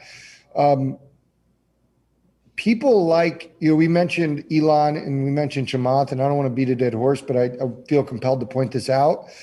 Don't think that Chamath isn't aware that IPOD, IPOF are taking a hit. And don't think for a second either that he doesn't know that he can put out one tweet to make it move. So I expect that we should be hearing some stuff. He's been talking a lot about other companies and other things he's looking at, other one-pagers and whatnot. But the focus is going to come back to IPOF and IPOD. So just consider that, guys, because one tweet changes the game on this thing. Yeah, absolutely. We have some people talking about NEO. I'm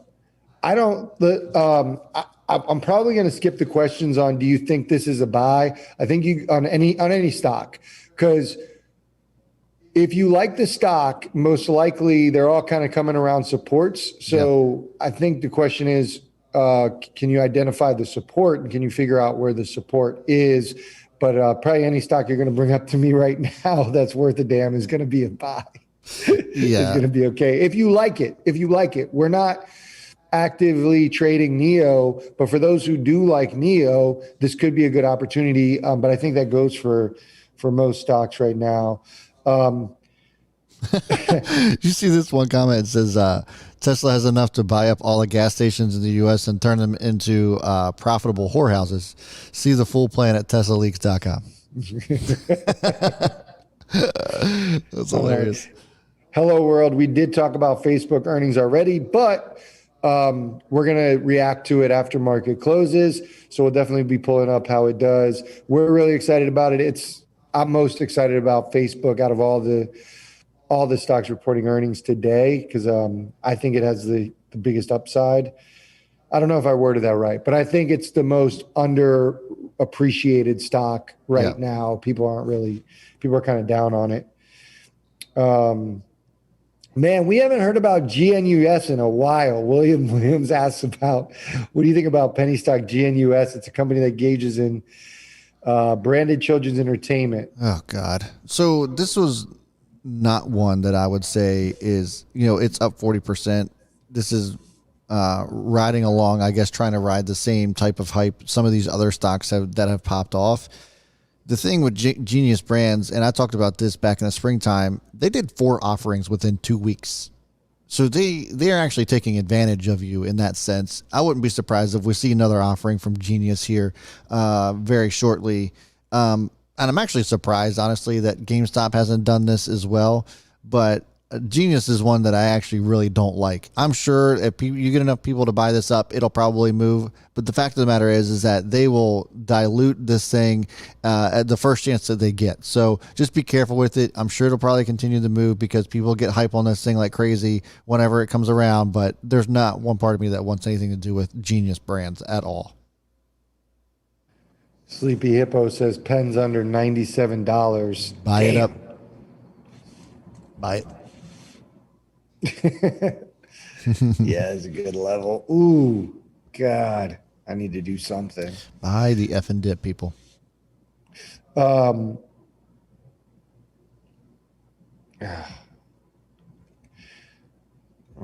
like really frustrated at myself right now.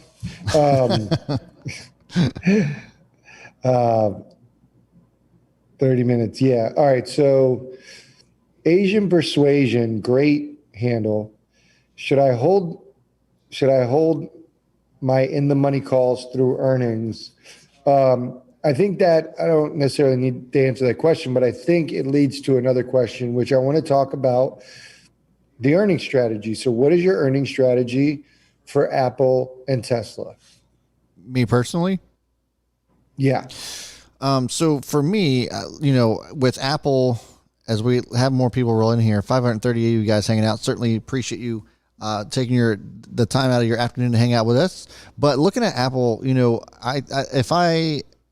it's just so risky. When we talk about earnings in general, it's more or less a crapshoot. I would say that you try to determine what the upside is to this, and we've already talked about it earlier in the show about how Apple has moved up a ton. Now, it has cooled off a little bit today, but it's moved up leading all the way up to earnings. So there is a possibility that this perhaps sells off. Not saying that it will, but if it does, 138.62, 138.60 area seems to be a reasonable spot that I would consider watching if it does sell off after earnings come out. But we're going to have to see something spectacular out of Apple in order for it to continue to move. Can it happen? Sure it can, but I'm not so sure that it does. And so if you're in it, then, just understand the risk that going into earnings, that this could go either way. And that's really, truly what it all comes down to. You just really don't know which way this is going to go. But how I would handle it is if I'm already profitable, taking some profit off the table, and if you want to leave some around just to kind of see what it does, then I got no problem with it either. If you want to take some profit, leave some there, it's fine by me. What was the other one, Tesla, we talked about? Yeah. So looking at Tesla, I think that, this is continuing to come down. It's been just kind of chilling out here in the 865, 864 area. So for me personally, I think that this is going to be one to just kind of keep an eye on. We already talked about how I'm bullish on this one after earnings. Fat Man Zoom is a little bit less bullish on it after earnings, but looking at this, my average is at 826 currently in this short-term account. I have 12 shares in this one. I actually ended up adding to it yesterday. So I think that I'm okay with holding on to it, but you may not want to do that. It might be a little bit too risky for you, and understandably so. If Tesla comes back down and doesn't come in with great earnings, then expect this to kind of continue to fall down to potentially 815, maybe even retest 800 flat. If it does do well and people are impressed with earnings and what they have going on, then be on the lookout here, because I think that this break over $900 a share, which is its all-time high, will be a thing of the past. We could very well see a 10% move out of Tesla. We've seen it before after earnings, especially when they come in and surprise us. So those are going to be the two scenarios that I would watch for as far as Tesla and Apple are concerned. Still looking at Facebook as being my favorite one to watch after hours today, because I think that one's going to be the one that, in my opinion, could be the most exciting. Yeah. Maybe go full position size all three and just hope one of them blows up. Just to yellow everything. I got an unsexy question from Claudia R. Do you guys see Visa more as a long-term hold? It's kind of been a bore for some time now in the shorter-term swing trade account. I do. I really like Visa, but it's not a big mover. To me, it's a great value stock that you can sort of set and forget. if you want to diversify your portfolio. For sure. Yeah, good. No, I was just gonna speak to Visa. Out of any of the, I guess, credit card type companies, Visa is one that I would definitely like out of all of them. And even though it's not all that sexy, I still think that this is worth holding. We got earnings coming up tomorrow on Visa, so make sure you guys are hanging around and being a part of the Chaos Crew. As actually our reaction video to this will be for Chaos Crew members only. If you guys want to check that out, hit the join button next to subscribe. Would love to have you guys part of the Chaos Crew. You get watch lists, access to our Discord group, all part of being into the Chaos Crew. Would love to have you guys there if you hit the join button next to subscribe, or there is a link in the description as well. Snookeroo said that the Nokia's showing a cup and handle. I don't know. Let's see. Let's take a look.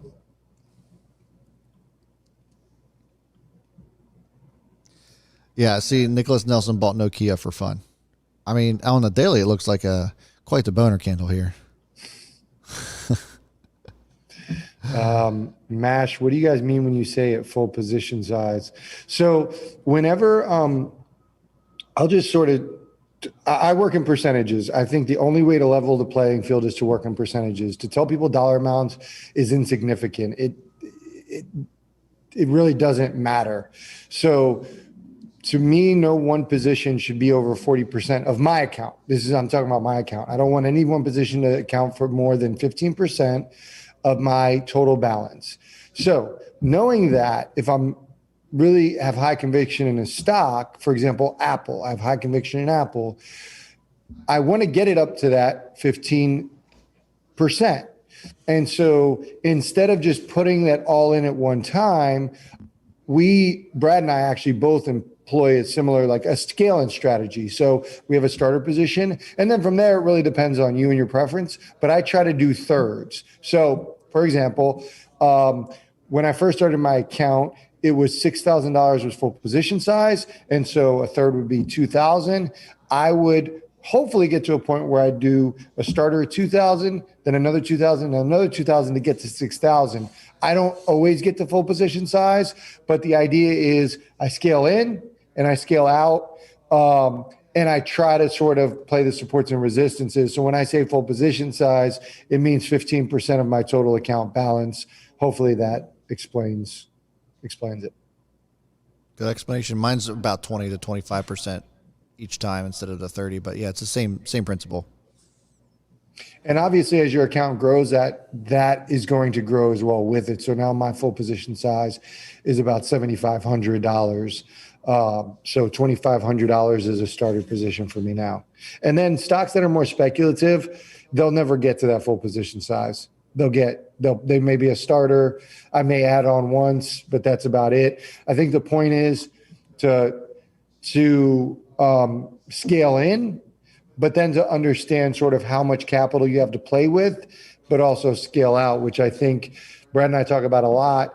People focus more on getting in. Really, it's about your exit strategy. I think they're all important, but I think there's not enough focus put on exit strategy and scaling out as well. Yeah, I agree. My favorite part of this whole thing is seeing people's handles. I know. McGully, Blama, Apple will see gains, analysts raising price targets before earnings. They usually raise price targets after earnings. Yeah, I mean, maybe that's a good sign. What's a good percentage to have for spec play?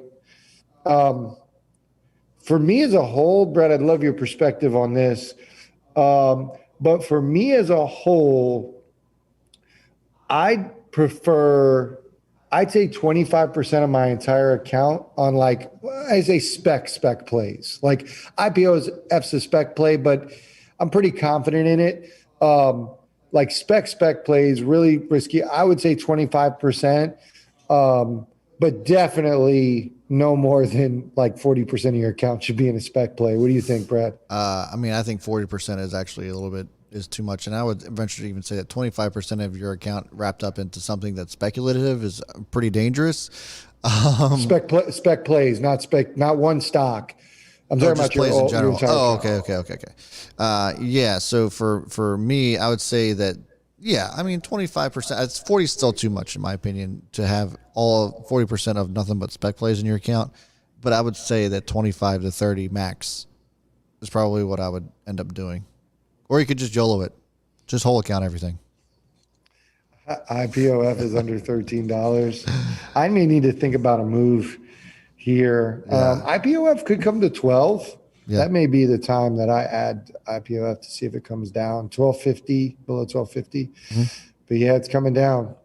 Tomorrow's the day, folks. That's the day for me. It's tomorrow. I'm not going to do anything today. Yeah, I'm looking at some other stuff. It looks like the overall market's just coming down in general. I'm not just touching a thing. I'm just sitting on my hands for the most part here. It is kind of cool though. I mean, my account's up, even though the rest of the market's red, which is pretty wild. Pretty wild to see. So we have about 20 minutes before earnings. You want to just run it back real quick and just give everybody a heads up on what exactly we're expecting for Tesla, Apple, and Facebook. For those of you guys just joining us, we have 600 concurrent viewers. Certainly appreciate you guys hanging out. If you guys could give us a thumbs up, certainly would appreciate it. But yeah, Fat Man Zoom, what do we got? What are our expectations? What are the analysts' expectations? All that good stuff for earnings coming up in about 20 minutes. Yeah, so we'll start with Facebook. I'll give you guys sort of the Cliff Notes version. Analyst expectations for Facebook, $3.19 a share. Brad and I both predict the beat. I have $3.69 a share. Brad has $3.53 a share, $3.53.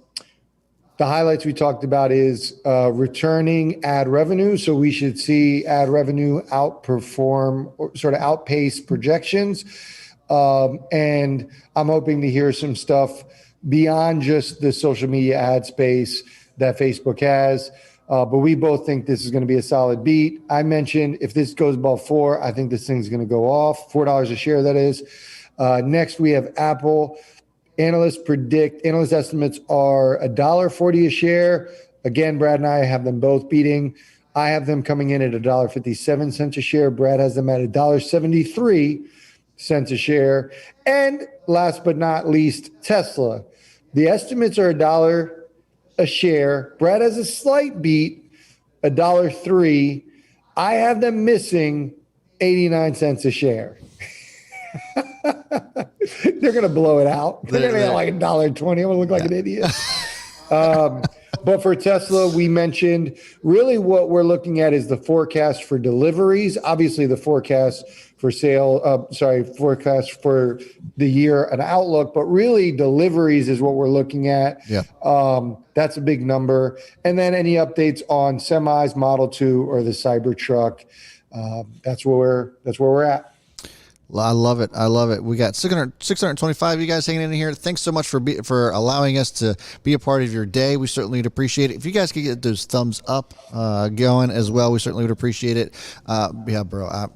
If this goes up to $1.20, if they come out with like something crazy like that, I'm going to be blown away. I'm gonna love every minute of it. I mean, and I know you will too, because you're still invested in Tesla. So it's not like it's not like you're poo pooing all over the stock or anything. So everybody will be happy.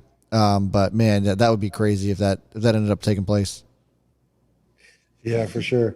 I wanted to ask you, side note, before we actually get rolling, where is Bitcoin at? Yeah, so let's go ahead and take a look. I'm going to bring us back over to Webull here, which, by the way, we haven't really talked about Webull a whole lot recently. But if you guys are always curious, I do see questions pretty often about what platform this is. This is the Webull desktop. So if you guys are interested in checking out Webull and helping the channel, check the link in the description. If you're not a part of the Webull fam, you'll get free 2 stocks by funding your account with $100 or more. We also get two free stocks out of the deal, and so everybody kind of wins. So if you guys want to do that, you're looking to switch brokerages. I saw that Robinhood crash today. Saw that TD Ameritrade also crashed today. Webull did not. And Webull also allows you to trade GME and AMC as well, so you don't have to worry about that either. If you guys want to go check that out, check the link, click the link down in the description. Would love to have you part of the Webull fam. Bitcoin's sitting at 3120. It's actually starting to come back some. Okay. I got my side eye on that. People are talking about buying the dip. It's funny. Buy the dip on AMC. It's up 262%. Yeah, what dip? Oh man, this is phenomenal. What's I'm that? loving this. It's just crazy. I mean, I'm excited about a 5% move, and these stocks are moving 120%. Yeah, I know. It's unbelievable. Potty shitty. Will AMC go up again? I have no I'm sorry, clue. what? What was that? Potty shitty. I thought you said potty shitty. Will AMC go up again? It's possible. It's possible. The thing of it is, when you see situations like this, and not that, how do I explain this? You don't really see something like GME happen too often, but when you see short squeezes like this and they start to kind of carry over into other stocks, it's one of those things where you're not going to see the same type of reaction as you did the first time around, right? So AMC could continue to go up for sure, but is it going to have the same type of move that GameStop is? It's probably unlikely that that'll happen. Yeah. And this is momentum.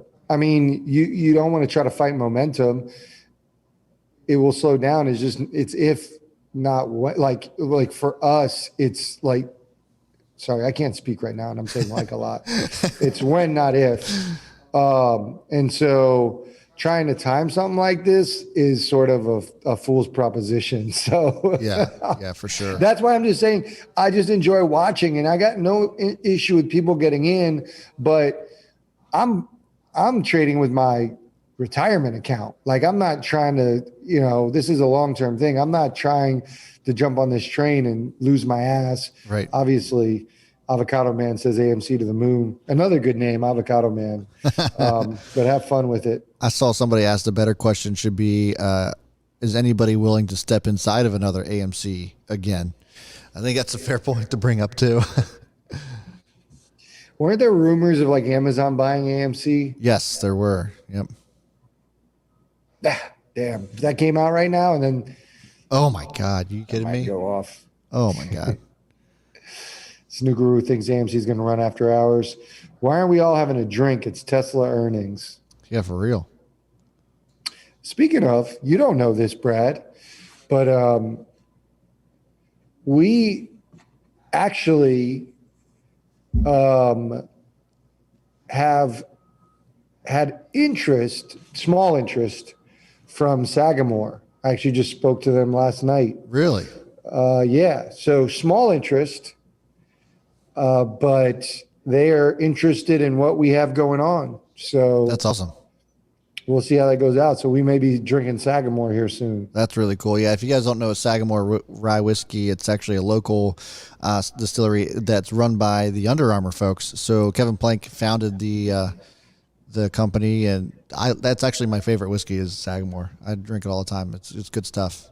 That's awesome though, bro. If that actually comes to fruition, that would be awesome. I'd love that. Yeah, for sure. Especially for it to be local, that'd be even better. Yep. Yeah, so people are talking about how they rented out AMC. For those who don't know, AMC during the pandemic, they were just looking for ways to generate revenue. So you can rent out a whole AMC for you and up to like 20 people, and it's dirt cheap. It's, what is it, like $100? Not even. I think it was 50 at one point. $50? Yeah. That's crazy. Asian Persuasion. I just want to keep saying your name. Is it possible for Apple and Tesla to run off like earnings? Yeah, it's possible. I think sure. Tesla's shown a propensity to move more. Like, I would say I would put my money on Tesla more. Yeah. But yeah, it's possible for any stock to run like that after earnings. Although, I mentioned this earlier for those who are just tuning in. I think that Apple, it's not as likely for Apple because Apple has just huge expectations. Tesla actually, there's more anticipation as far as like every previous Tesla, sort of like this past year, every previous Tesla event, not just earnings, but any event, we've had some excitement to look forward to. Whereas this one's the first one where we kind of know what we're getting. And so there's nothing we're excited about. So I think they could, if they want to surprise us, this could actually get a move on. Whereas Apple, there's just huge hype around the iPhones and the deliveries and the upcycle, where I think people are expecting a blowout quarter, the $100 billion quarter. Everybody's talking about that. Tesla, for a stock that's so popular and we're so used to huge news and everything, is actually kind of quiet going into their earnings. Like, we don't know what we're looking for. We're looking for S&P entry. We're looking for 500,000 vehicles now, this is good for Tesla. We don't know what we're looking for this one. Yeah, man. I mean, when I look at this, I think that it's interesting, right? Because I mean, I think it also makes a weird kind of dynamic that it brings to it, because there isn't a whole lot of hype. I will say though, when you look at Apple versus Tesla, there's so many good catalysts coming up for it at this point in time. And you brought up a lot of them, between the Cybertruck, the Semi, Model 2, even battery technology, which we haven't really touched on a whole lot. I mean, and there's the solar side of it too. Somebody asked me what my favorite clean energy stock was. It's Tesla. I mean, unless you want me to find something other than Tesla, but really, when we look at this as a whole, it's so much more than vehicles, even though that's kind of what we like to focus on. They have so many other things going on. So it's just awesome to see. They have a lot more catalysts coming up. So I think if there was any stock that's going to pop off like that, it would be Tesla. But, we already talked about how Facebook is still something that we're really looking forward to. So we've got about 8 minutes to go. We got 667 of you guys hanging out here. We certainly appreciate you. If you guys aren't subscribed yet, certainly give us a subscription and hit that thumbs up if you're liking the stream so far. Yeah. Also, we never talked about it, but I'm going to say this incorrectly because I don't have it top of mind, but I think Europe came out. Yeah, it was Europe or maybe Germany specifically, but there was they announced that they're going to have incentives for clean energy and to promote sort of clean vehicles. And so I think it was actually specifically related to batteries, if I'm not mistaken. Yeah. And so they were going to offer incentives. So that also is another thing that Tesla has. If I'm Tesla, this is exactly what I'm doing. If I'm leadership in Tesla, if I'm Elon Musk or anybody who's making these decisions, because believe me, these are strategic. When you release your information, when you tell people what you tell around earnings, all this stuff is strategic. I'm actually not giving any information this earnings. I'm giving a subdued earnings, and then I'm allowing things to sort of settle out. And then I'm hitting you with news in the next coming weeks or months. That's what I'm doing, because there is still this hype, and I don't think that you see this stock tank. So I wouldn't be worried about that. So I would kind of temper expectations, and then I would hit them hard separately with information, because it seems like Tesla doesn't necessarily like doing that type of stuff during earnings in particular. Yeah. So I think it's time for us to have sort of like a more tempered earnings, because there's just been so much anticipation, and you can't sustain that. You can't sustain, like Apple had this issue. What's the next thing? We got to release something. We got to give something. We got to, and if you try to continue to chase that, Apple, right after their 7-to-1 split years ago, I think it was like 2014, they fell victim to sort of their own hype where they had to continue to outperform, and it hurt the stock. Any other stock would be going off. And because Apple just had set people's expectations up in that way, they ended up hurting themselves. And you're starting to see the same thing with Apple, where they kind of temper things. I think Tesla has to do that as well, because now they have to pull a rabbit out of the hat every single earnings. And that's sort of a tough thing to manage. Yeah, absolutely. I don't know what's going on over here. I'm having my camera disconnected yet again. So just give me a second, guys. Keep it going, Fat Man Zoom. Yeah, so as we're talking, I'm actually thinking of some moves I need to make. Yeah, I'm going to do my IPOD move to IPOF, doubling on IPOF. POF. Feel good about that, people. There was one comment I did want to bring up. Too tall. What about AMC before close? I don't know what to tell you about AMC before close. I'm not really watching AMC. I could honestly care less about AMC. It's anybody's guess. What happens to AMC, what happens before close, after hours, we really have no clue as far as that's concerned. But overall, I think the momentum keeps going until tomorrow for the rest of the week. I said earlier, I think in the weekend, like, if I was in these, I would at least take my initial investment out into the weekend. I don't see a lot of people holding over the weekend. I think it's really dangerous, especially what you see with the brokerages and TD Ameritrade, like not allowing you to trade GameStop and AMC. I think a lot of people take profits. Clinton McElroy, he just bought 69 more IPF. It's down to $13. It's going to be a screaming buy. Yeah, that sucker's going to show up on the watch list. Tristan thinks that Brad is a stud. Don't ever criticize Brad. Damn. Christopher Wisdom, any anticipation on how the market will do next week? I'm not sure, but tomorrow, I'll have a better idea tomorrow. Really, the question mark for me is how the market responds to these earnings today, after hours. Oh, yeah, Clinton, that's the one I wanted to bring up. Let's get a shout out for Chamath donating all of his profits from GME to Barstool Fund. $500,000 in one day. It's huge. I love it. That was really awesome for him to do. And it helps our pen stock as well. I do want to tell you guys, I'm most bullish right now on gaming stocks, online gaming stocks. I think you guys, if you don't know which your go-to one or two gaming stocks are and what your cases are on them, I think you're missing out on a big opportunity. Obviously, GameStop and AMC and short squeezes are sort of stealing the show right now. Nokia is stealing the show right now. But we're going to get back to regularly scheduled programming, and there is way more that's going to happen this year as far as online gaming is concerned. We talked about it in our bold predictions for 2021. If you guys haven't checked out that video, check it out. That was one of the things where we talked about online gaming. There is way more ahead of us than there is behind us as far as catalysts for online gaming.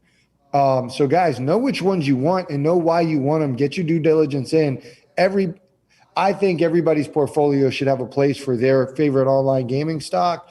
And at this point, I think really you can make an argument for anyone. Ivan Broski, I live in Michigan. There's online gaming advertisements on TV all day. Yeah, advertisements. We're back. Venezin, GNOG, MGM, PEN, and GAN. That's what's up. Damn. All right, we're about 2 minutes away from earnings. It's 746 concurrent viewers in here. We are getting there. We're getting close to our record, folks. Certainly appreciate you guys hanging in. We got 300 likes. Can we get the thumbs up? Certainly appreciate that as well. Bro, people coming in. It's pretty awesome to see. Can you take over for a minute? I just want to make some adjustments on my account real quick. Yeah, absolutely. So just in case you guys are just tuning in and wanting to know what you're here for, we are here and giving our live earnings reactions with, need you to mute your mic there, big guy. Giving our live earnings reactions to Facebook, Apple, and Tesla.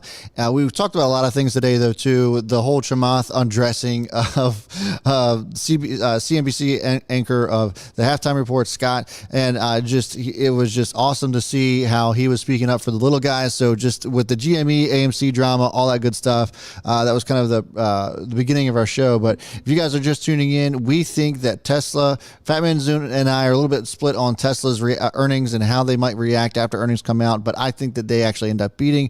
Fatman Zoom has them slightly missing, and we're kind of flipped on, not really flipped, but I think that we both think that Facebook's going to do really, really well too. Facebook's going to rock as we get into earnings, and the market has just officially closed. Apple as well should do well, but we're almost kind of like the least excited about Apple's earnings out of the three. But we're glad you're here nevertheless. And today, overall, the market in general has just been a really good buying day. Funny Prank's gone wrong. Thanks for the donate. Appreciate it. Said, let's go. Good luck, all. Good luck to you too, sir. Certainly appreciate you guys hanging out. If you guys are loving it so far, give us that thumbs up. We certainly would appreciate it. All right. So here we go. The bell has just rung. Market is officially closed. Tesla still just kind of chilling out. Nothing to report here. Usually, typically, not going to sit here and say that it's all the time, but I would venture to say probably the last 3-4 quarters, Tesla takes a little bit to get their earnings out. So I don't expect to see earnings from them for probably another 15 to 20 minutes. Let's go ahead and check out Facebook though and see what Facebook's doing up to this point. And just kind of see if there's any kind of reaction here so far. Nothing going on with, I'm sorry, that's Ford. A little bit of a typo there. Facebook right now is moving up some. Nothing too crazy just yet, but so far so good on Facebook. And let's just check in on Apple as well. Apple right now sitting just slightly green after hours. All right, I'm going to jump on Twitter and check that out, see when we get some info. And if you guys get the earnings information, feel free to throw it in the chat. Yeah, absolutely. Clinton McElroy, thanks for the donate. Says best channel on YouTube. Certainly appreciate that, my man. Thanks for the $5 donate. We all that kind of stuff just goes back into the studio, into the channel. We certainly appreciate any kind of donations you guys give to the channel. It's pretty awesome. All right, so just looking at Apple here. Apple still just slightly green. Facebook is actually starting to move a little bit more here. Facebook is up 0.68%. Nothing crazy, but it is looking great after hours. GameStop is still pumping. Is it really? This seems to happen after hours where it just kind of gets gunned up. Yeah, look at this. 356 on GameStop after hours. Holy cow, that's crazy. Checking back in with Tesla. No movement on... Oh, come on.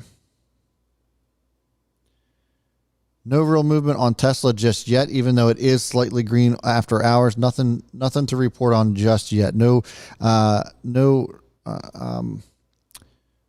word on any of the earnings of the three here with Tesla, Facebook, and Apple. GameStop's at 371. Jesus, that is crazy. That is wild. That is absolutely wild. Yeah, Kirby says Facebook should be flush with cash. Yeah, Facebook, people don't talk about it, but yeah, their fundamentals are solid, and they have a cash pile. They're so good. They're so good. Look at GameStop, man. 7.25% after hours. It's crazy, man. Wild stuff out of that. Good for the people who are in it.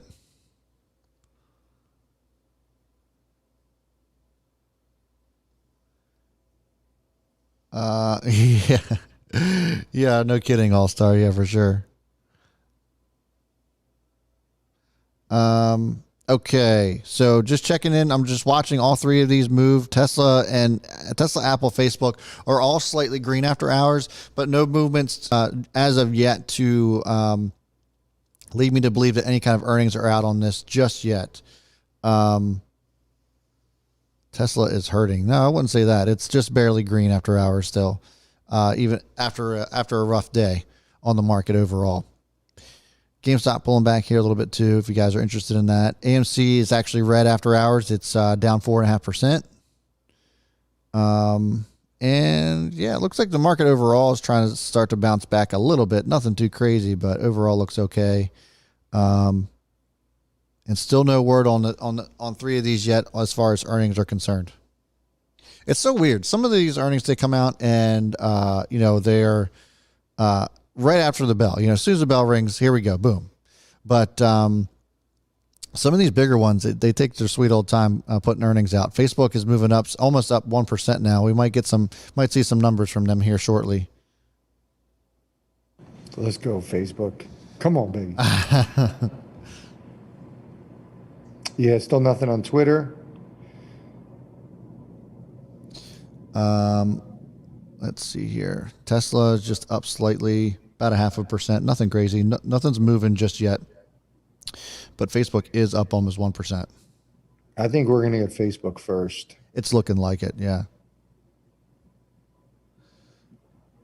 Oh, We got something. No. Oh, here it's moving. It's getting some move here. Facebook's now up 3% all of a sudden. Oh yeah. Oh shit, bro. Let's go. Hell yeah. Get above that 285. Got some numbers coming out that they estimate their earnings per share is 389. $10 billion quarter revenue. $10 billion quarter revenue. Nothing. I don't see anything yet. Okay. We have 1,043. We officially broke our live stream record, bro.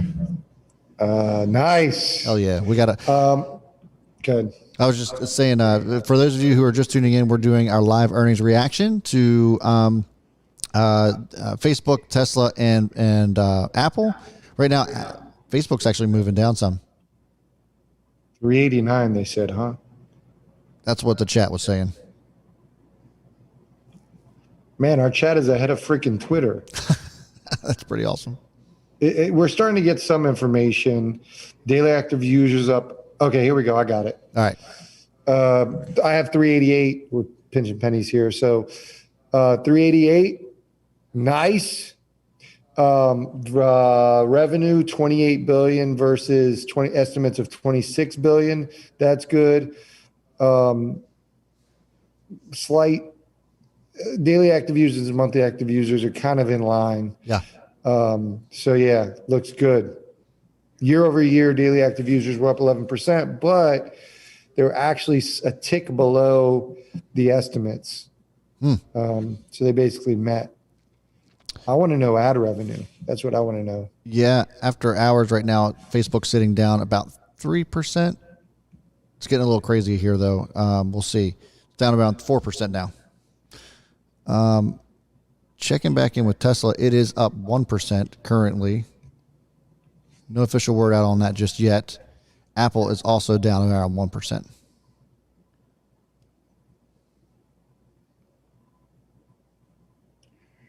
All right, I'm checking out Apple, seeing if we got anything yet on that. Man, I'm a little bit bummed about Facebook here. It's down around almost 5%. Damn.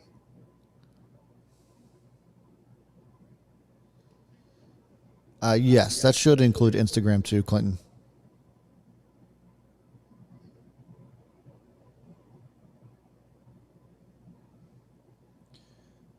People selling their Facebook to buy more GameStop.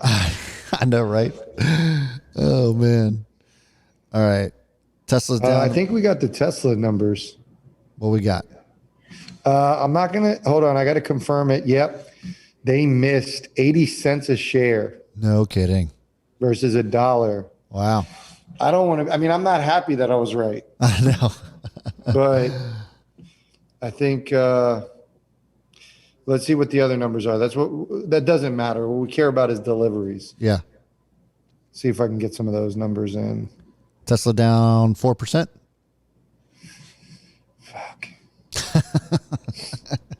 I mean, this was right in front of our face. Yeah. It was literally right in front of our Apple's face. down too. All right. Tesla quarterly revenue. Sorry, let me go to Apple. I'll go back to Tesla. Okay. Yeah, because. All right.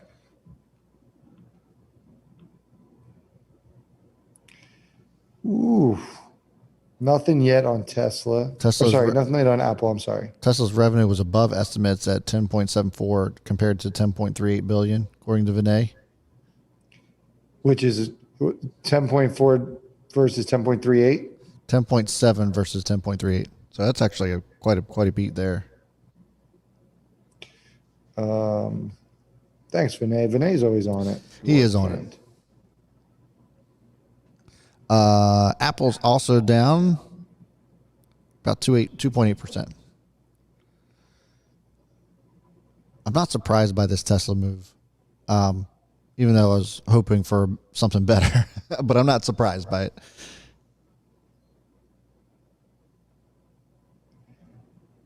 Facebook, yeah, it's down 6%. What the hell? Wow, that's crazy.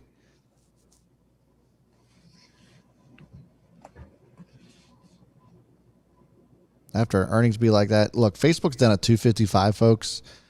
I mean, I know this is right after earnings, but this seems like a ridiculous price, especially after the earnings beat. This is something that I would consider actually looking to grab. 255 at Facebook is a joke.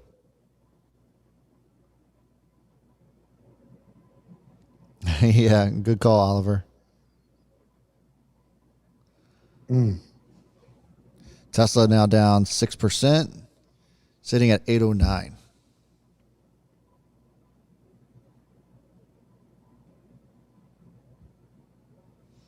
Yeah. Facebook still falling down here. It's down 6%, and Apple is down 2.5%. Do we have the Apple numbers yet? I'm not seeing any Apple numbers yet. But if you look at everything else, I'm not feeling confident. I know.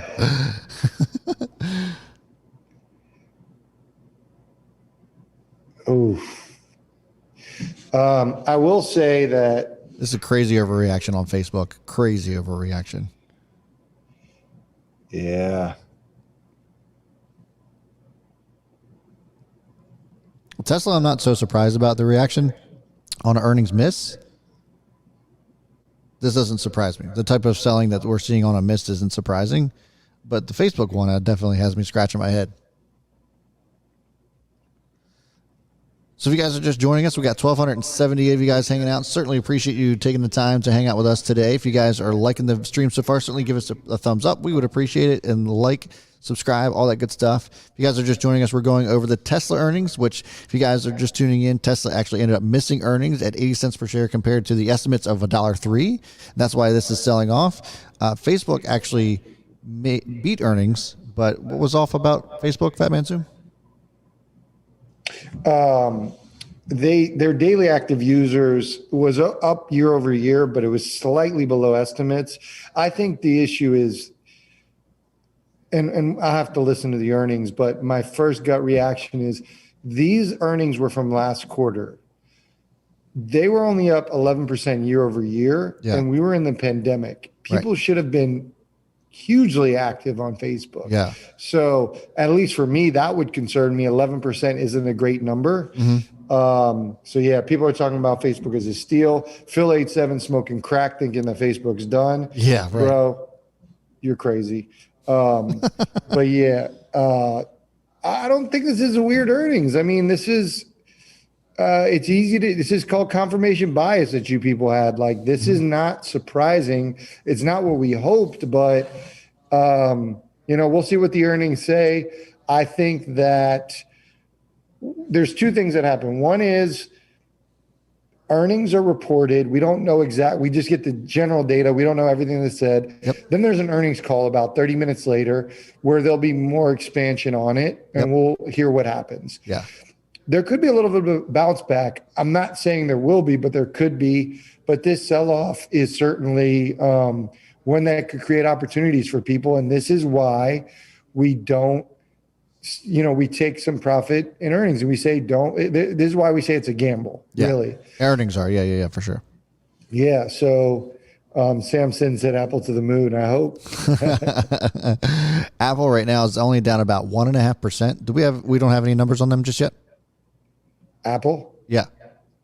No, I think they're reporting at 430. Okay. But no, we do not have anything on Apple yet. Tesla still trying to come back here some. It went down to 798 and now back up to 816, 817. Facebook's also trying to get bought back up here too. It was down once around 6% and only down now around 2.5%. Okay, I like that. We've seen this volatility before. Oh, yeah. Where something might spike down and then it shoots up. People start digesting the report a little bit, start to see something they like. Well, and also we get information before it's even over. Yeah. So like you could hear some shitty information and moves down, but then something gets, towards the end of it, end of the call, something gets announced that you weren't expecting, then it could move up. Yep. So yeah, I definitely like the whole digestion part is a really good point for you to make. I'm on Apple, still nothing. Yeah, Apple's still just kind of chilling here after hours. All right, just watching Facebook here as well. Now back up 265. Yeah, see, that's what I was saying, guys. When Facebook was down 255, that was like a joke off of those earnings. Really starting to make a nice move back up. We'll see how this looks going into after hours and even into tomorrow. Tesla sold back off, now coming down to the bottom of 800. We'll have to digest some of those earnings as well, but they missed by a quarter. They missed by 25 cents, but they beat on revenue. If you guys are just tuning in, still waiting on Apple's earnings as well. Man, could we strike out 3 times? Could we be like over 3? Well, for which part? Well, just the movement, the reaction. Yeah. Yeah. I mean, to me, Tesla has been textbook. Well, they beat earnings 5 quarters in a row. No, but I'm saying it missed. The reaction, yeah. It missed. For me, this is exactly what I expected for Tesla. I don't like being right about it, but this is exactly what I thought. But we know it moves like this. Mm-hmm. Oh, yeah. I do want to say, for those of you who are watching, if you guys are interested in getting our daily watch list, we have 5 stocks we're watching. I'm sure at least a couple of these will be on there tomorrow, but we have 5 stocks we send out every morning. So you get a free watch list. We actually give a little bit of a snapshot and synopsis on why we're watching it. Go ahead and go to onlychaos.com and click get the watch list. There's a button on the top to do that. And the link is in the bio. Am I correct, Brad? Yes. So the join button is next to subscribe, and then there's a link in the description.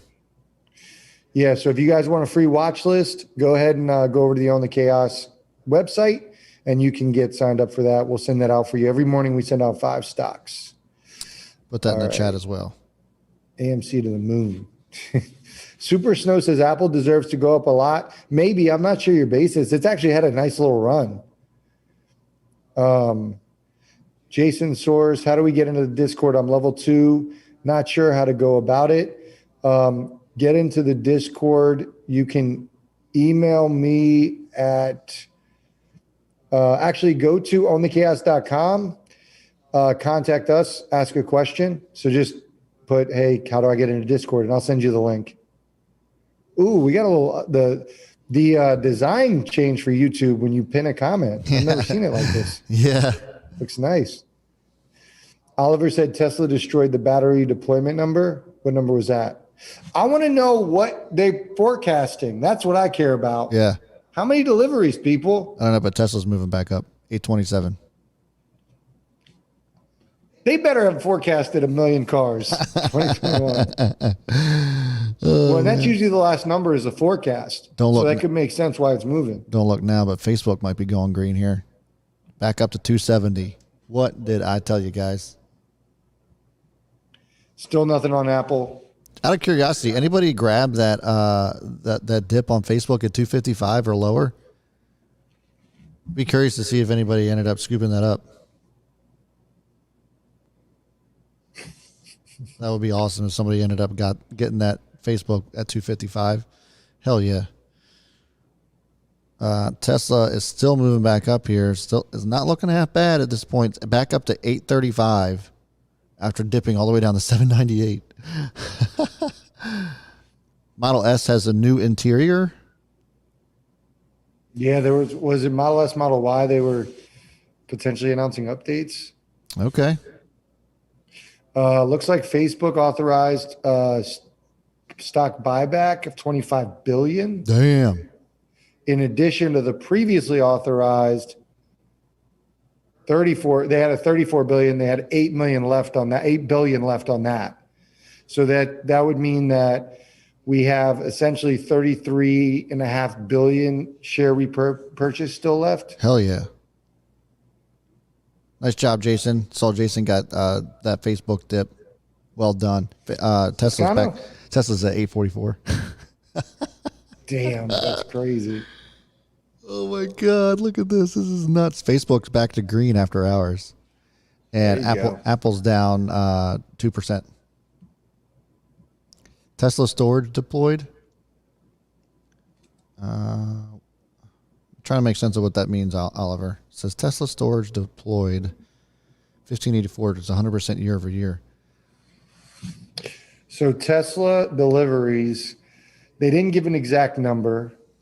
They gave no number, but said likely more than 50% growth, which is 750K. So they basically delivered 500,000 vehicles in 2020. So 50% is 750K, which is That's pretty conservative, I think. Yeah, it's almost exactly what we said. Yeah. So they didn't give an actual number.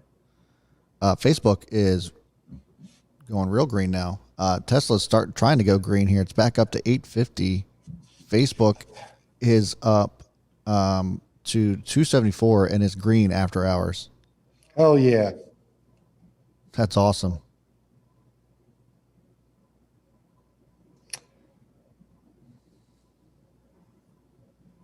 Tesla hits 900 tonight, in my opinion, Conrad says. Yeah, maybe. We'll see.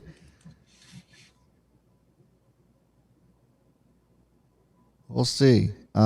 Just if you guys are just tuning in, we got 1,251 of you guys hanging out. First of all, that's awesome. That's a record stream for our earnings streams, our earnings reaction stream. So if you guys are just tuning in, certainly would appreciate a thumbs up. And if you're not subscribed, subscribe. We actually go live on Tuesdays and Thursdays. Wednesday is kind of a special day for us just because of earnings. But this is pretty awesome. We go live on Tuesdays, Thursdays, and Sunday nights for Stock Watch Sunday, where we go over our stocks that we're watching throughout the week. So if you guys want to get updates once a week, just on Sundays, just subscribe for that. Hit that notification bell. You'll get notified when we go live on Sundays, Tuesdays, Thursdays. And then we put out pre-recorded videos of tips, helpful tips, things we're watching, things outside of our Stock Watch Sunday, our normal stuff will be going on Monday, Wednesday, Fridays. So we're always putting out content. If you guys like that sort of thing, give us a thumbs up, subscribe. We'd love to have you guys as a part of the crew. Less than 10 minutes till we get the numbers on Apple. That's the last one. Come on, Apple. Facebook and Tesla pulling back just a little here. We'll see if the run up continues. Don Fron in the house. What's up, man?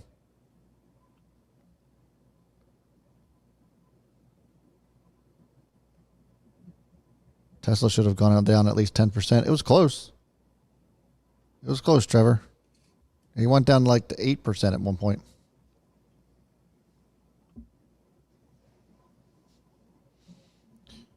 Uh, 5 p.m. seems kind of late for Apple's earnings report. I'd venture to say it's probably 4:30. Usually they have the earnings call, like the public one, 30 minutes after the analyst call. So they're probably thinking of that. Yeah. Don, do I need to buy more Tesla? Yes. Whole accountant. Take out a mortgage.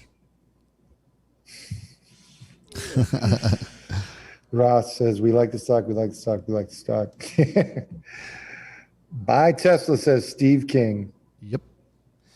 Apple has some interesting reactions. Some people are saying that they missed. I don't see anything yet. Let me see.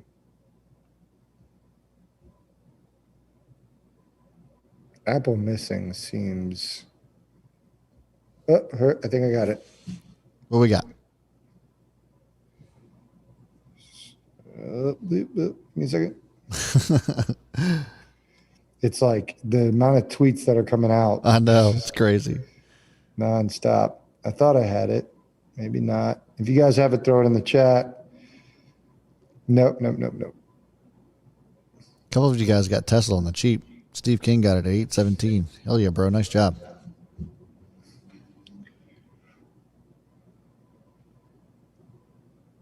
Should I put my kids' college fund in a Tesla? Do it.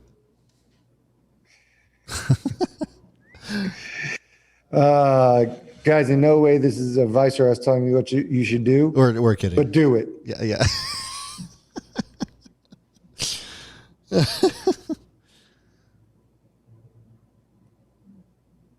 Can the chaos crew grow to have as much influence as Wall Street bets? That's the point, man. That's the goal. That's the goal.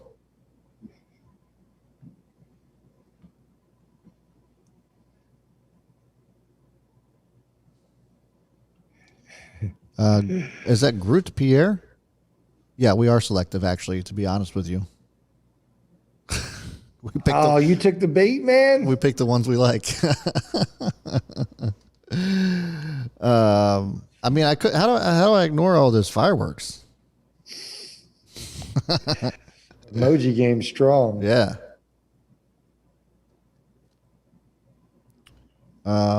Always fun to watch these streams. Yeah, thanks, Christy. Could you imagine if Drive Shack went to $330? I know, bro. That'd be awesome. All right. Tesla's kind of hanging out here around 8:30, just chilling. Down after hours. If you guys are just tuning in, Tesla actually missed earnings. 80 cents per share was the actual compared to their estimated earnings per share is around $1.03. They did beat revenue quite handily, actually, which could be some of the reason why we're starting to see some buying return on this. So we will see. Facebook actually beat earnings pretty handily. Came in with some active user numbers that were just kind of ho-hum, which is why the market's kind of reacting the way that it is now. It actually did briefly pop up over to the green after hours, but it is kind of just chilling right now and waiting on official word for Apple earnings still. Don't have anything on that just yet. I want to say it's ballsy to say Tesla's going to miss. I know he's going to rub it in. It's not for you. It's just for everybody who's always like, oh, they're going to beat. They're always going to like. I only said two would miss. One was Tesla. You know, it's like, you know, I kind of equate it to the Chiefs right now. All the analysts are saying that until the Chiefs get knocked off, the Chiefs are the best team in the league. And for me, it was, well, Tesla has beaten either 5 or 6 quarters in a row. They crushed earnings. And I didn't really anticipate them crushing. But until they missed, I wasn't going to predict that they would miss. That's a 20% miss. That's like a substantial miss. Yeah, it's not even close. All right. So we should have Apple in a couple of minutes.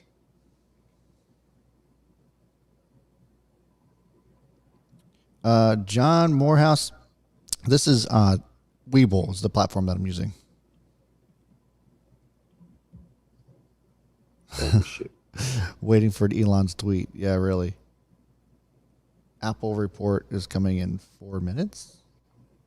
It'll be soon.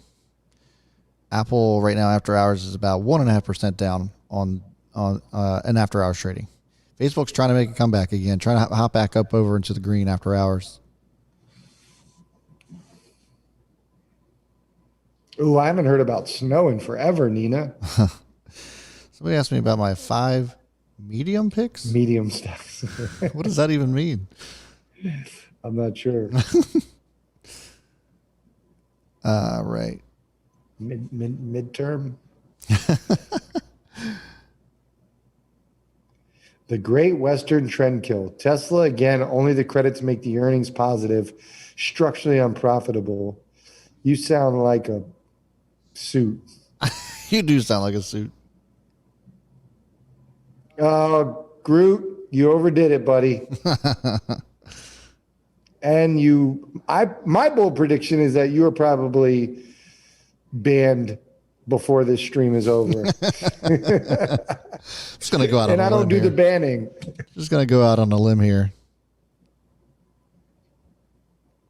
Selfish with all your emojis.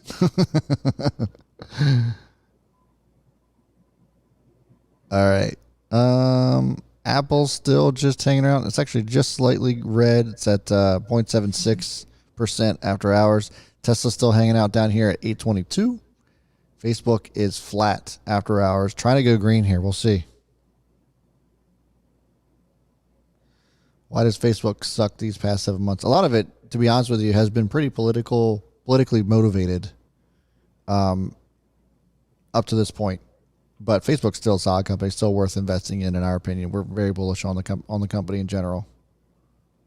But If you really want to pinpoint it, that kind of has a lot to do with it. All right, looks like Apple's trying to get some movement here.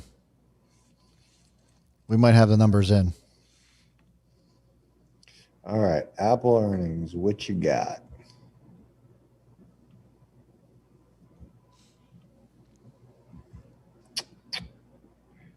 Nothing updated yet. Something's happening. Apple just went green. All right, now we're talking.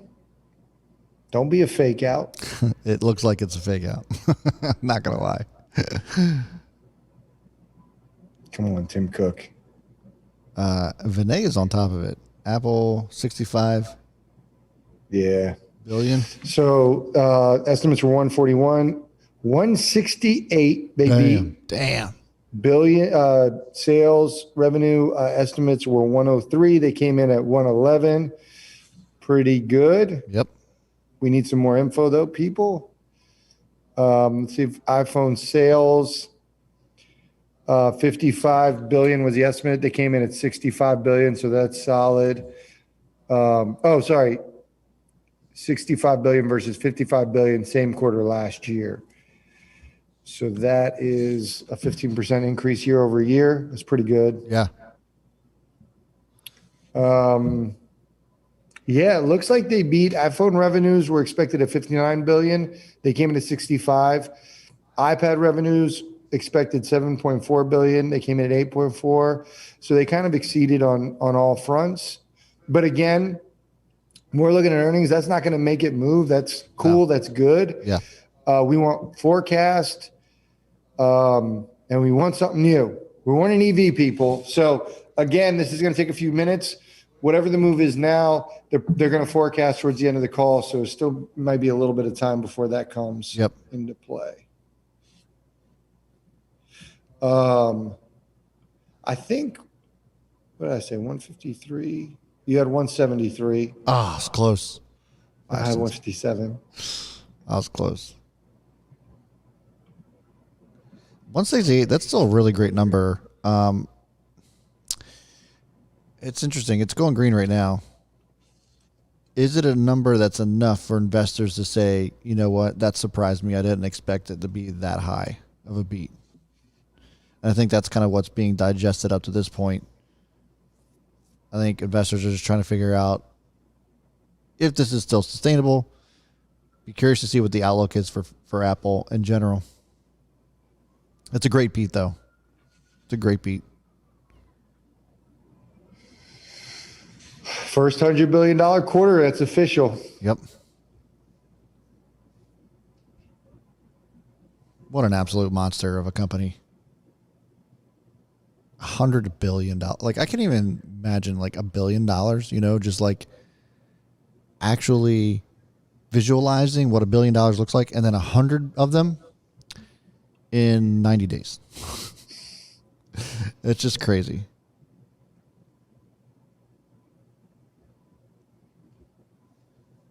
Chosen one great beat doesn't mean shit. That's true. It's a fair point. All right. So let's see here. Tesla is still just hanging out. It's trying to make a move back up over. We'll see where this goes, but it's not looking too terrible. Back up to 830. Looking at Facebook right now, it is still flat after hours, and Apple is actually down 1% after hours.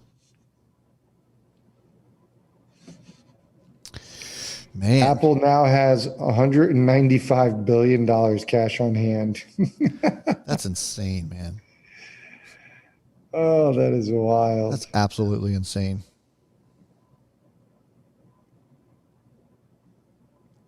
RS asks why Apple isn't going up. Welcome to earnings, my man.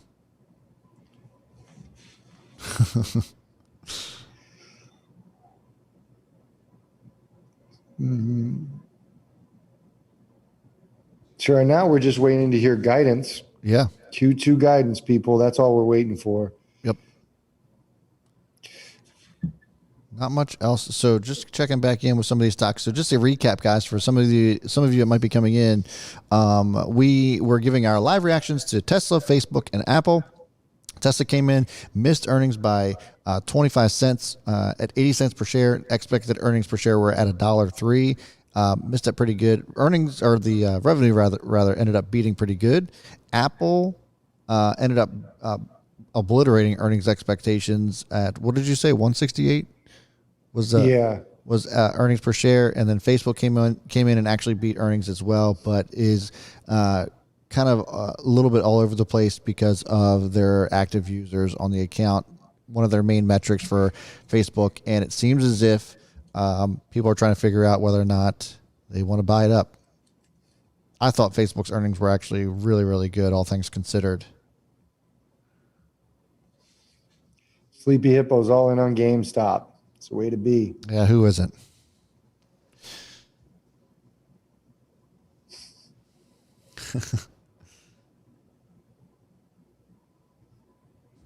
I think we have a new fanboy in Groot over here. I am Groot. Daniel Camarena, watching you guys from FedEx warehouses in Los Angeles. Apple products have been on most of our trucks. First of all, you're watching us from work. Thanks for that. We appreciate it. Antonis Caramelagos, damn, my country's debt is lower than Apple's cash in hand. That's crazy. That's the other thing I love about this, is that we get people from all over the world, which is pretty awesome.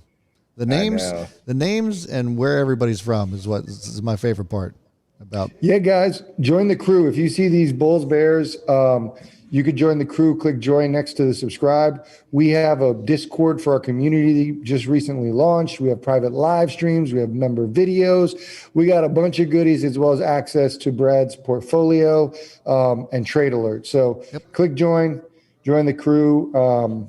You will never, ever regret it. Ain't that right, D's Nuts? D's Nuts, OTC boner about the Apple earnings. I mean, it's $5 too. I mean, you don't have anything to lose except $5. And your dignity. Yeah. All right, checking back on Apple. Let's see if anything else in the Twitterverse. That's right, Jesus Torres with the bull. Assad is from Maryland. Okay. Yeah, we need to be I meant to mention, we need to be mentioning when we start live from Baltimore, Maryland. People need to know where we are. That's fair. We got to come up with a name for the studio, though, too. We got to name the studio.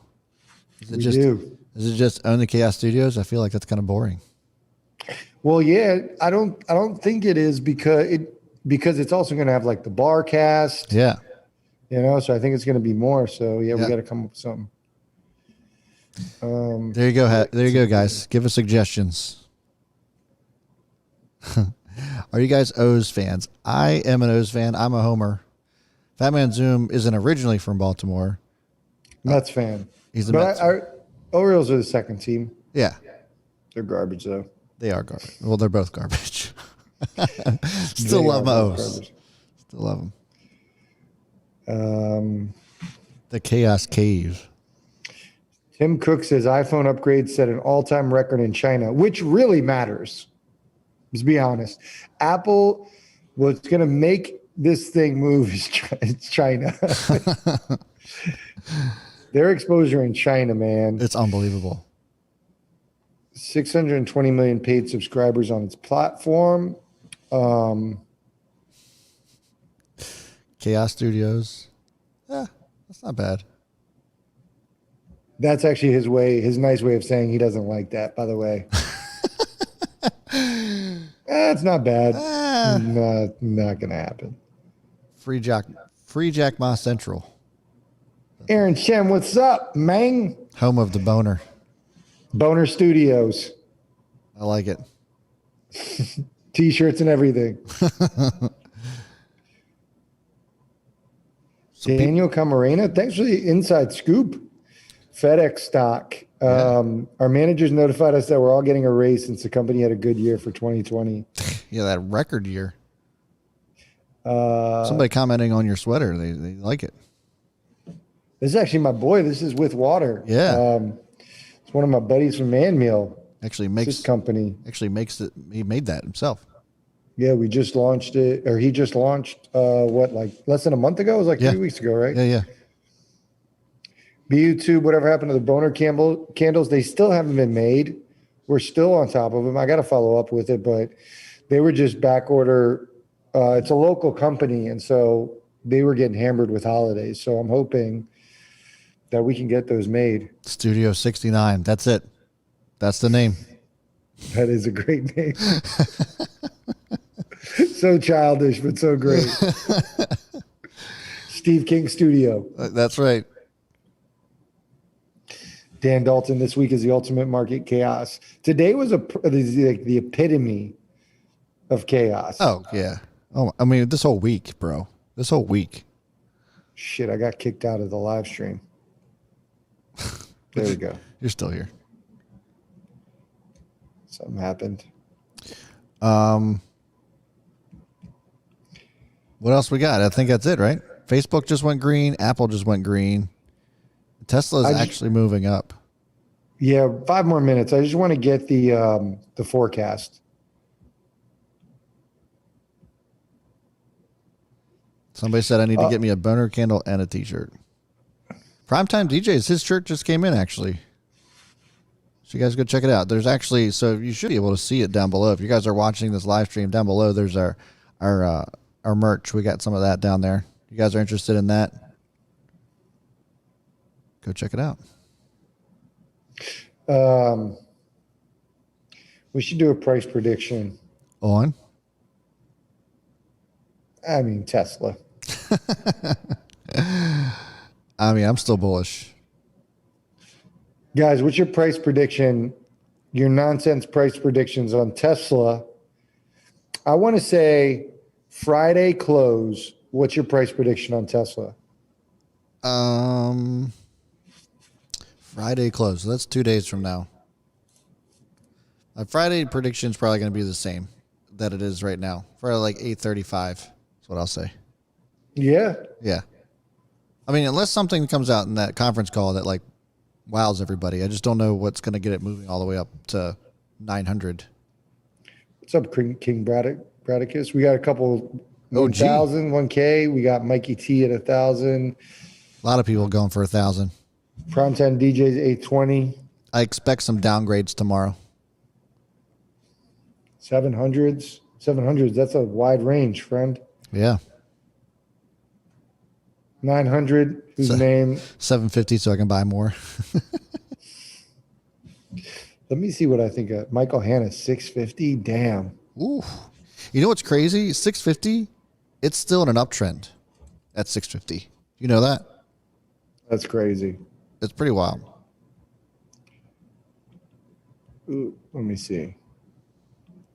I want to give a realistic number here. I'm not going to throw some. It's All still right. above the 200 MA line at 650. It's 834 right now. Huh. This is tough. Yeah, it is tough. That's the 50-day MA. I want the 200. Give me the 200.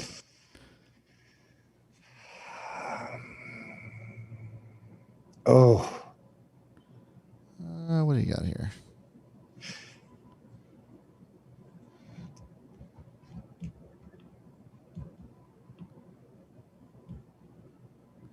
You guys aren't going to like this, but I'm going to say 775. Hit me with it. 775? I mean, it would not be too much of a shocker if it went down to 775. So, for context, be a 7% drop Yeah. It's down from here, from where it's at right now. Yeah. Yeah. 35. Elon Musk will tweet Tesla's underrated. Yeah, well, that's all he needs to do. Mm-hmm. Thanks, Ashkan. Appreciate Stock is too high. kind words. Facebook back to green after hours. Apple still flat after hours, and Tesla is now down 4.5%. All right, guys, 60 more seconds. We're still holding strong at 1,000 people, I think. Yep. 10:34. You guys are awesome, by the way, for hanging out. We certainly appreciate it. If you guys are new to the channel, make sure you're hitting that subscribe button, hit that like button on your as well. We certainly would appreciate it. Thanks for taking the time out to hang out with us tonight. Charlie Bilello on Twitter doesn't get it. He says Tesla revenues were up 28% in 2020. Tesla stock price was up 743 in 2020. You don't get it, bro. What? How about, wasn't GameStop up 600% in 1 month now? Something like that. It's like, This is crazy. kidding me. Crazy. All right, Apple. All right. Almost there, people. I can feel it. Facebook's now up 1% after hours. Nice. I can't wait till Amazon's earnings. AMC is down 15%. I know Amazon's earnings are what, next week? I believe so. So Amazon's are February 2nd, Next week. whatever day that is. Tuesday, I believe. It's a Tuesday. Yep. Ooh, we got a couple more numbers. What we got? Literally, like, I won't.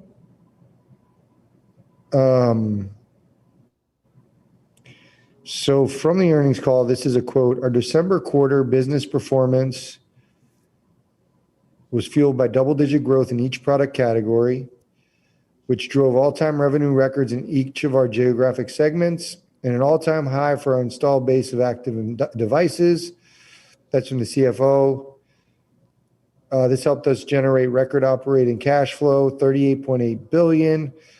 We also returned over $30 billion to shareholders during the quarter as we maintain our target of reaching a net cash neutral position. So that's the other thing. Forecasts would be great. If they do more buybacks, that'll also be great. Yes. Services, these all beat. Services beat the consensus,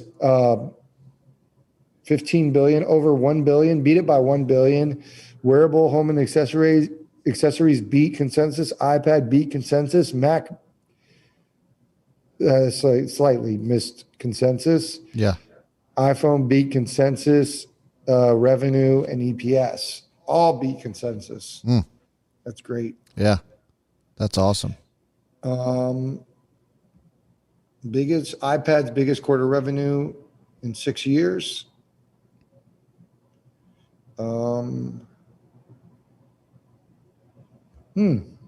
Okay. Latest. Oh, okay. Is Apple going green? What's Apple doing? Apple's not doing shit. It's down 0.12%. Okay. Facebook slightly green. Tesla is down 5%.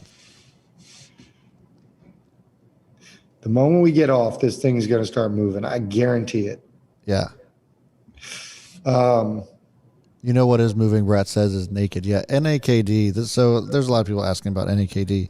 This is a penny stock that also went off on short squeeze, up 34% after hours and up 252% on the day. So it's officially up, what, like 300%, 400%? Opened the day up less than a quarter. No, 33 cents. And now up to $1.50. Highs. Just crazy. Unbelievable. It's actually at 185 after hours right now. That's insane. Crazy. All right, guys. Well, I think that's going to do it for us today. Thanks so much for hanging out. We certainly appreciate it. Can you mute your mic real quick? If you guys are joining us for the first time, if you came in and just happened to hop in because we were going over earnings, we encourage you to just subscribe to the channel. We certainly would appreciate you guys just hanging out with us and continue to grow our community.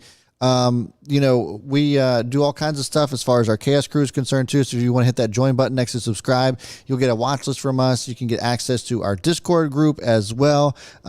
And access to my trading portfolio as well, which is up around 80% since inception. So, which was back in September. We're actually up 30% on the year since 2021 started, which is pretty awesome too. So if you guys want access to all that stuff, make sure you're becoming part of the Chaos Crew. We certainly would love to have you guys over there. That's going to do it for us.